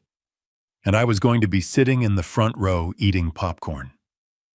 Brandon tore the eviction notice in half. The sound of the thick legal paper ripping was sharp and violent in the quiet night air. He let the pieces flutter to the limestone terrace like confetti at a funeral. He was shaking not with fear anymore, but with the blind, irrational rage of a cornered animal who refuses to look at the trap snapping around its leg. He stepped over the line Marcus had drawn, stepping into my personal space with a menacing glare that might have intimidated his employees, but only bored me. You are bluffing, Garrison, he spat, his face inches from mine. You can't move a house, and you can't kick us out tonight. I know the law, I have rights. Possession is 9/10 of the law. We are staying. And if you try to bulldoze this place with us inside, I will have you arrested for attempted murder. You think you can just walk in here and wave a piece of paper and we will vanish? No. This is my house. These are my guests. And you are leaving. He turned to the few remaining guests, the stragglers who were too drunk or too fascinated to leave. "Nobody go anywhere," he shouted, his voice cracking. "The party is not over. My father-in-law is just leaving. We are going to turn the music back up. We are going to open the good wine." He looked at me with a sneer. "Go ahead, Garrison. Sue me. It will take years. By the time you get a court order, I will have sold this place or burned it down myself. But tonight, you are powerless." I looked at him. I looked at the torn paper on the ground. He really thought he had won a stalemate. He thought that because the physical house was still standing, he still held the cards. He didn't understand that a house is not just walls and a roof. A house is a living organism that needs to be fed. It needs power. It needs water. And unfortunately for Brandon, the umbilical cord that fed this particular organism ran through my dirt. I pulled my phone from my pocket. I did not call the police. I did not call my lawyers. I opened the proprietary app that controlled the infrastructure of the Catherine Ford Trust. "You are right, Brandon," I said, my voice calm amidst his storm. "Possession is powerful. But you seem to forget one detail I mentioned earlier. You own the structure, but I own the infrastructure. The power lines that run up this hill, the water main that connects to the city grid, the sewage lift station. They are all located on trust land. They are private utilities installed and maintained by me." I tapped the screen once. "And I do not provide utilities to squatters." The effect was instantaneous and total. 1 second the villa was bathed in the warm glow of architectural lighting, the pool shimmering an electric blue, the music system humming with standby power. The next second, the world simply ended. Click. The darkness hit the terrace like a physical blow. The landscape lights died. The interior lights extinguished. The pool turned into a black pit. The only illumination came from the moonlight, reflecting off the ocean and the flashing red and blue lights of the police cruisers parked at the gate. A collective gasp rose from the darkness. Brandon froze. He looked up at the dark house, then back at me. "You cut the power. You can't do that. That is illegal. It is a habitability violation. It is a service disconnect for non-payment," I corrected him. "But that is just the beginning. You see, Brandon, without power, the sewage lift station stops working. And without the lift station, the system has to purge." I tapped a second button on my screen. This one was labeled Emergency Fire Suppression and Irrigation. But I had modified the inputs years ago for a very specific scenario involving wildfires. The system drew from the greywater reclamation tank, a 10,000-gallon cistern buried under the tennis court that collected runoff laundry water and septic overflow for emergency landscaping use. It was safe for grass, but it was not something you wanted on your skin. The ground rumbled. A hydraulic hiss echoed through the canyon, and then the sky opened up. The high-pressure irrigation cannons hidden in the landscaping surrounding the terrace popped up with a mechanical thud. They didn't spray a gentle mist. They unleashed a torrent. A thick, murky deluge of recycled water arcade across the night sky and hammered down onto the party. It hit the buffet tables first. The force of the water flipped the silver trays, sending soggy canapes and expensive hors d'oeuvres flying into the mud. Then it hit the people.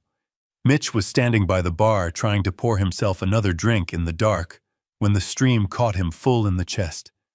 He sputtered and slipped on the wet stone, his legs flying out from under him. He landed hard in a puddle of gray water, his cheap suit soaking up the foul-smelling liquid instantly. Cindy screamed. It was a high, piercing sound that cut through the noise of the rushing water. She tried to run, but her heels slipped on the wet pavers. She went down on her hands and knees, her sequined dress dragging through the sludge. Her hair, which had been teased into a stiff helmet, collapsed instantly under the weight of the water running black with dye down her face like a melting painting. The remaining guests panicked. This wasn't rain. It smelled like sulfur and old soap. It was warm and viscous. They abandoned their dignity and ran. They scrambled over the retaining walls. They slipped down the driveway. They used their designer handbags as shields against the relentless assault. Brandon stood in the center of the chaos. He was soaked to the bone in seconds. His rented tuxedo clung to him like a second skin. His hair was plastered to his skull. He looked around wildly, trying to find the source, trying to stop the water with his hands, but it was coming from everywhere. "Make it stop!" he screamed at me, wiping sludge from his eyes. "Turn it off! You are ruining everything!" I stood under the shelter of the overhang, completely dry, watching the flood. Marcus held a large black umbrella over me just in case. "I am not ruining anything, Brandon," I said, my voice barely audible over the roar of the water. "I am just watering my lawn. You and your house just happened to be standing on it." Rachel ran out from the kitchen door. She was drenched instantly. She slipped and fell, sliding toward the edge of the pool. Brandon didn't move to help her. He was too busy trying to save his phone, which he was frantically wiping on his wet sleeve. It was Mitch who crawled over to her, dragging himself through the muck. "This is insane," Mitch roared, spitting out water. "He is trying to drown us." The smell rose up from the terrace, a pungent mix of wet earth and sewer gas. It was the smell of humiliation. The beautiful dream of the Malibu lifestyle had literally dissolved into a swamp. I tapped the screen one last time. The water cut off as abruptly as it had started. The silence that returned was filled only with the dripping of water and the wet sobbing of my daughter. The terrace was a ruin. The white furniture was stained brown. The food was a slurry on the ground. And the Ford family, my replacement family, was kneeling in the wreckage, looking like the survivors of a shipwreck. Brandon stood there, shivering violently. He looked at the ruin of his party. He looked at the fleeing taillights of his investors. He knew in that moment that his reputation wasn't just damaged, it was annihilated. No one would do business with the man who held a party in a sewer. He looked at me. His arrogance was gone, washed away into the gutters. In its place was a naked, terrified realization. He had challenged a shark in the open ocean, and he had forgotten how to swim. "You win," he whispered, his teeth chattering. "You win, please. Just turn the lights back on." I put my phone away. "Power is for tenants who pay their bills, Brandon. You have 47 hours left to remove your debris from my property. I suggest you start packing in the dark." I turned and walked away, the squelch of their wet clothes behind me, the sweetest sound I had ever heard. They were cold. They were wet. They were humiliated. And they were finally beginning to understand the true cost of the thing they had stolen. The silence that descended upon the terrace was heavier than the water that had just drenched it. The only sounds remaining were the rhythmic dripping of the sludge from the eaves, the distant wail of sirens retreating into the night, and the ragged breathing of 4 people who had just watched their lives dissolve. The stench of the gray water hung in the air, a physical manifestation of the rot that had been festering in my family for months. I stood under the dry sanctuary of the overhang, watching them. They looked like statues made of mud and regret. Brandon was the first to move. The arrogance that had defined him for years, the swagger he wore like a cheap suit, had washed away into the gutters. He looked at the ruin around him, the stained limestone, the broken glass, the darkness. He realized there was no investors coming back. There was no loan coming from the bank. There was only the crushing weight of a debt he could never repay, and a landlord who held the knife to his throat.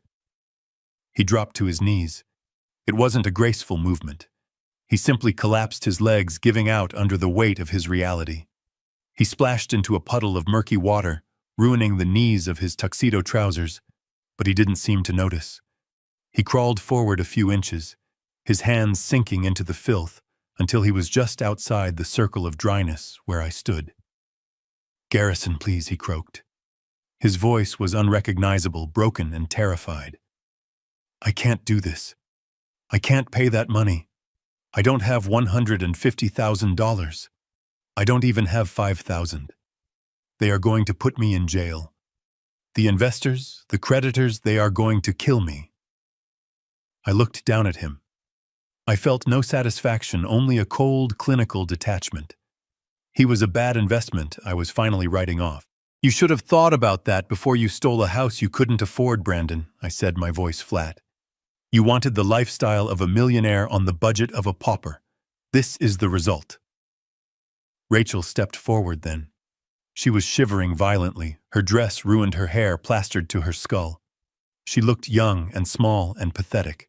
She looked at me with eyes that were red and swollen. Dad.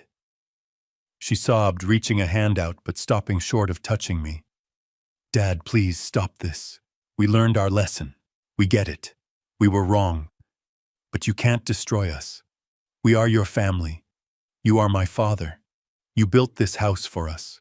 For Mom. Would she want this? Would she want to see me like this? I stiffened. Bringing Catherine into this was a mistake. It was a desperate gambit from a woman who had allowed her mother's clothes to be thrown into garbage bags not 3 days ago. Do not speak her name, I said, my voice dropping an octave, dangerous and low. You lost the right to invoke your mother when you let that woman wearing her jewelry throw her life's work into a dumpster. I pointed at Cindy, who was cowering by the bar, trying to wipe the black dye from her face. And as for family, I continued, turning back to Rachel. You seem to be confused about the definition. When you stood in my library and handed me a suitcase and told me to get out, you were very clear. You said, it is theirs now. You pointed to these people, these strangers, and you chose them. You evicted your father to house parasites. You threw family away, Rachel. You threw it away for a view of the ocean. Rachel sobbed harder, covering her face with her hands. I am sorry. I was weak. I didn't know what to do. You made a choice, I said, relentless. And now you have to live in the wreckage of that choice. This is not a family dispute anymore. This is a business transaction. And you are in default. Prescott stepped forward from the shadows, his shoes clicking sharply on the dry stone. He held a clipboard with a single document attached to it. He looked at Brandon kneeling in the mud with the disdain of an executioner looking at a condemned man. Mr. Ford is a generous man, Prescott said, his voice dry. Despite your trespassing, your vandalism, and your fraud, he is willing to offer you a lifeline, a way to avoid federal prison. Brandon looked up, hope warring with terror in his eyes. What? What do I have to do? Prescott tapped the document. You are currently in debt to the trust for $165,000 in back rent and penalties. You are also liable for the environmental cleanup of this property, which we estimate will cost another $50,000. Furthermore, we are aware that you attempted to secure a fraudulent mortgage against the structure, which is a felony. Brandon flinched at the word felony. However, Prescott continued, the trust is willing to forgive the debt. All of it. The back rent. The damages.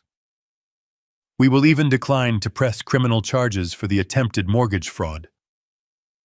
What is the catch? Brandon whispered. There is always a catch. There is no catch, Prescott said. Just a sale. You own a structure that is currently a liability. We are offering to buy it from you. He clicked a pen and held it out. We are offering to purchase the physical structure of the villa and all improvements for the sum of $1. $1, Brandon choked out. This house is worth $8 million. Not without the land. It isn't, I interjected. Without the land, it is just a pile of wet wood and concrete that you are legally obligated to move. And since you can't move it and you can't pay the rent, the asset is actually a debt. I am offering to buy your debt, Brandon. I am offering to let you walk away with nothing instead of walking away in handcuffs. I looked at Rachel. Sign the paper, Rachel. Sell me the house back for $1. Or I will have the sheriff here in the morning to arrest your husband for fraud, and I will sue you for every penny you will ever earn for the rest of your life. Rachel looked at Brandon. He was defeated. He knew the math. He knew he had no leverage. He nodded slowly, tears mixing with the sludge on his face. "Give it to him," Brandon whispered. "Give it back." Rachel took the clipboard. Her hands were shaking so badly she could barely hold the pen. She signed the document. Then she handed it to Brandon. He signed it resting the paper on his knee because he didn't dare stand up. "It is done," Prescott said, taking the clipboard back and checking the signatures. "The title has reverted to Garrison Ford. You are no longer owners. You are now officially trespassers." I looked at them. They were ruined. They were broken. But I felt the weight lift off my chest. The house was mine again. "Get out," I said. "Where do we go?" Rachel asked, her voice a whisper. "We don't have a car. We don't have money." I turned my back on them. "That sounds like a tenant problem, not a landlord problem. You have 10 minutes before I turn the sprinklers back on." I walked away, leaving them in the dark to find their own way down the hill. They had wanted everything for nothing. In the end, they got exactly what they paid for. The ink barely took to the damp paper. The humidity from the sea mixed with the residue of the gray water created a slick surface on the document that would seal their fate. We stood at the bottom of the driveway under the harsh, unforgiving glare of the police floodlights. Prescott had placed the clipboard on the hood of the lead patrol car. It was a cold metal desk for a transaction that marked the end of an era. Brandon signed first. His hand was shaking so violently that the signature looked like a seismograph reading of an earthquake. He didn't read the text. He didn't check the clauses. He just wanted it to be over. He scratched his name onto the line that transferred the physical structure of the villa back to me for the consideration of a single crisp dollar bill, which Prescott had placed on the car hood. It was the most expensive dollar Brandon would ever earn, because it cost him his dignity, his future, and his marriage. Rachel signed next. She had stopped crying. She had entered a state of shock, a numbness that shielded her from the horror of the moment. She took the pen from her husband without looking at him. She signed her name, Rachel Ford, using her maiden name as if subconsciously trying to distance herself from the man standing beside her. But a signature cannot undo the past. She put the pen down and stepped back, shivering in the night breeze, her wet dress clinging to her skin like a shroud. "It is done," Prescott announced, snatching the clipboard away before the wind could take it. "The title is transferred. The eviction order is now moot as the new owner is present. However, the trespassing citation stands for the other individuals." The police sergeant stepped forward. He looked at Mitch and Cindy, who were huddled together by the gate holding the few bags they had managed to salvage from the mud. They looked like refugees from a disaster of their own making. "You two," the sergeant barked, pointing at the elder couple. "You have 5 minutes to vacate the premises. If you are still on this land in 6 minutes, you will be arrested for criminal trespass. And do not think about taking anything that isn't yours. We will be checking the vehicle." Mitch tried to muster one last scrap of bravado. He puffed out his chest, though his wetsuit ruined the effect. "You can't treat us like this. We are guests. We have rights. You have the right to remain silent." The sergeant countered, his hand resting on his belt. "I suggest you use it and start driving." They scrambled toward the rusty beige pickup truck that was still parked askew on the shoulder of the road. The same truck that had leaked oil on my driveway a month ago. They threw their wet bags into the bed. Cindy was clutching a plastic bag that clinked suspiciously. "Hold it, Marcus!" My security chief stepped forward. "Open the bag." Cindy clutched it tighter. "It is just my personal things." "Open it," Marcus repeated. She opened the bag. Inside were 3 bottles of my vintage wine and a silver candlestick she had swiped from the foyer on her way out. Marcus took the bag from her hands without a word. He didn't even look at her. He just took back what was mine. Cindy let out a sob of pure frustration and climbed into the truck, slamming the door. The engine coughed and sputtered to life, belching a cloud of black smoke that momentarily obscured the police lights. Mitch gunned the engine, and the truck peeled away, tires squealing on the asphalt, disappearing into the dark curves of the canyon road. They were gone. They were homeless, penniless, and returning to the obscurity they deserved.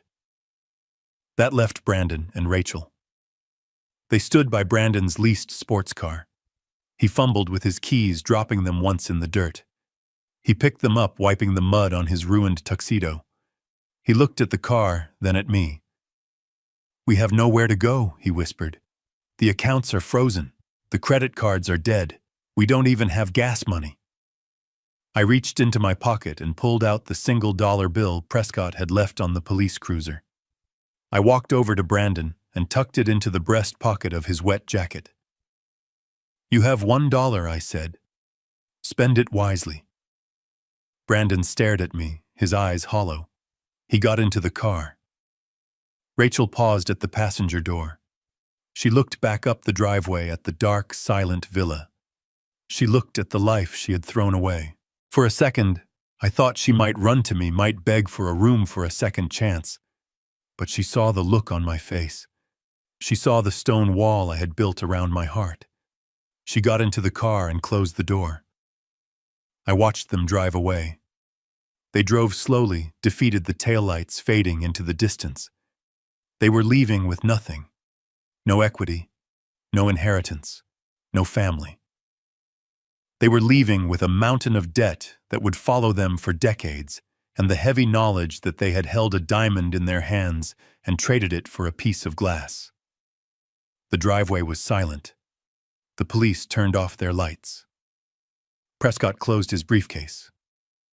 "The property is secured," Mr. Ford Prescott said. "Yes," I replied, looking up at the dark silhouette of my home against the stars. "It is finally secured." I was alone. The victory was absolute. But as the adrenaline faded, I felt the chill of the ocean air. I had won the war, but the battlefield was empty. I turned and walked back up the driveway toward the house that was mine again. It was just a building now.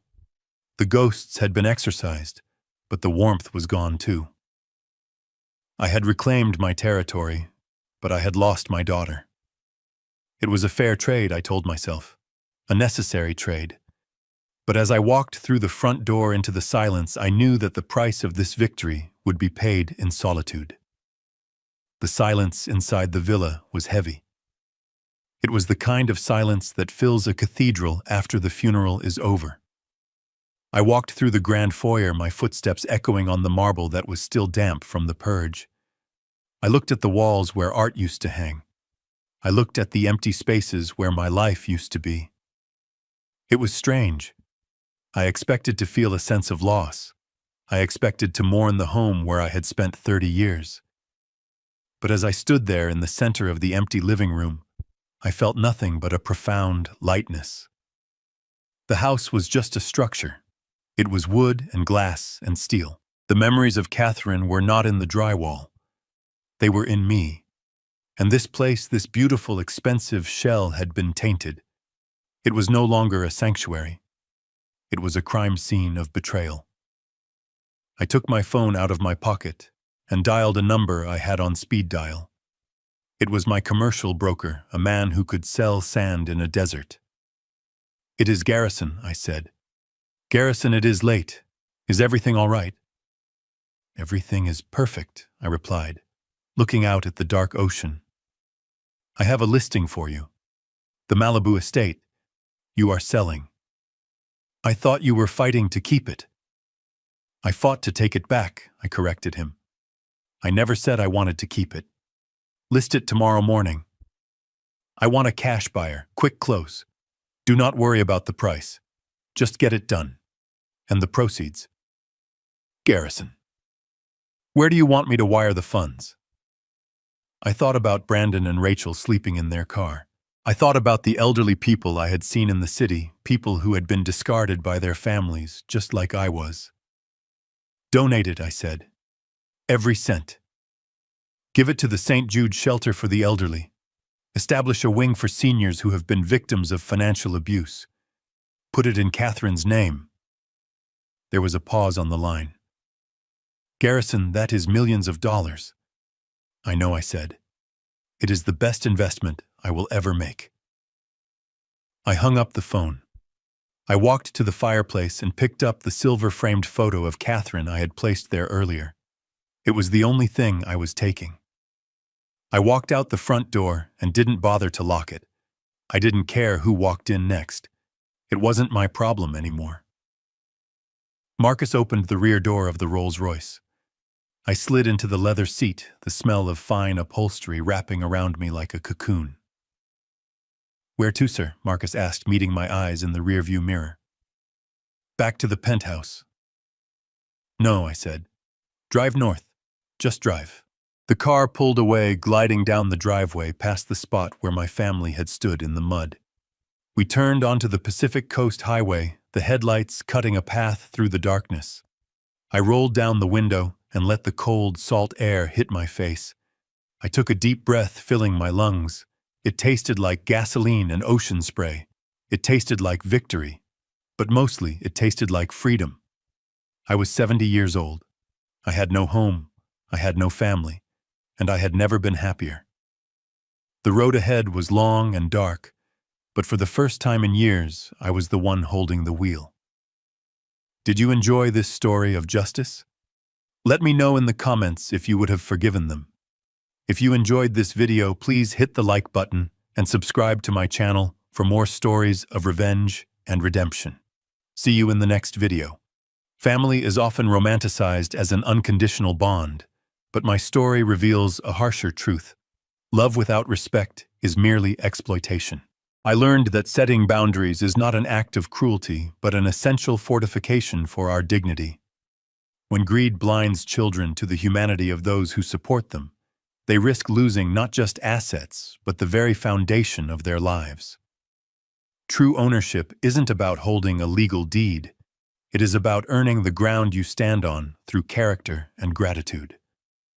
Sometimes the most loving thing a parent can do is let their children fall so they can finally learn how to stand on their own.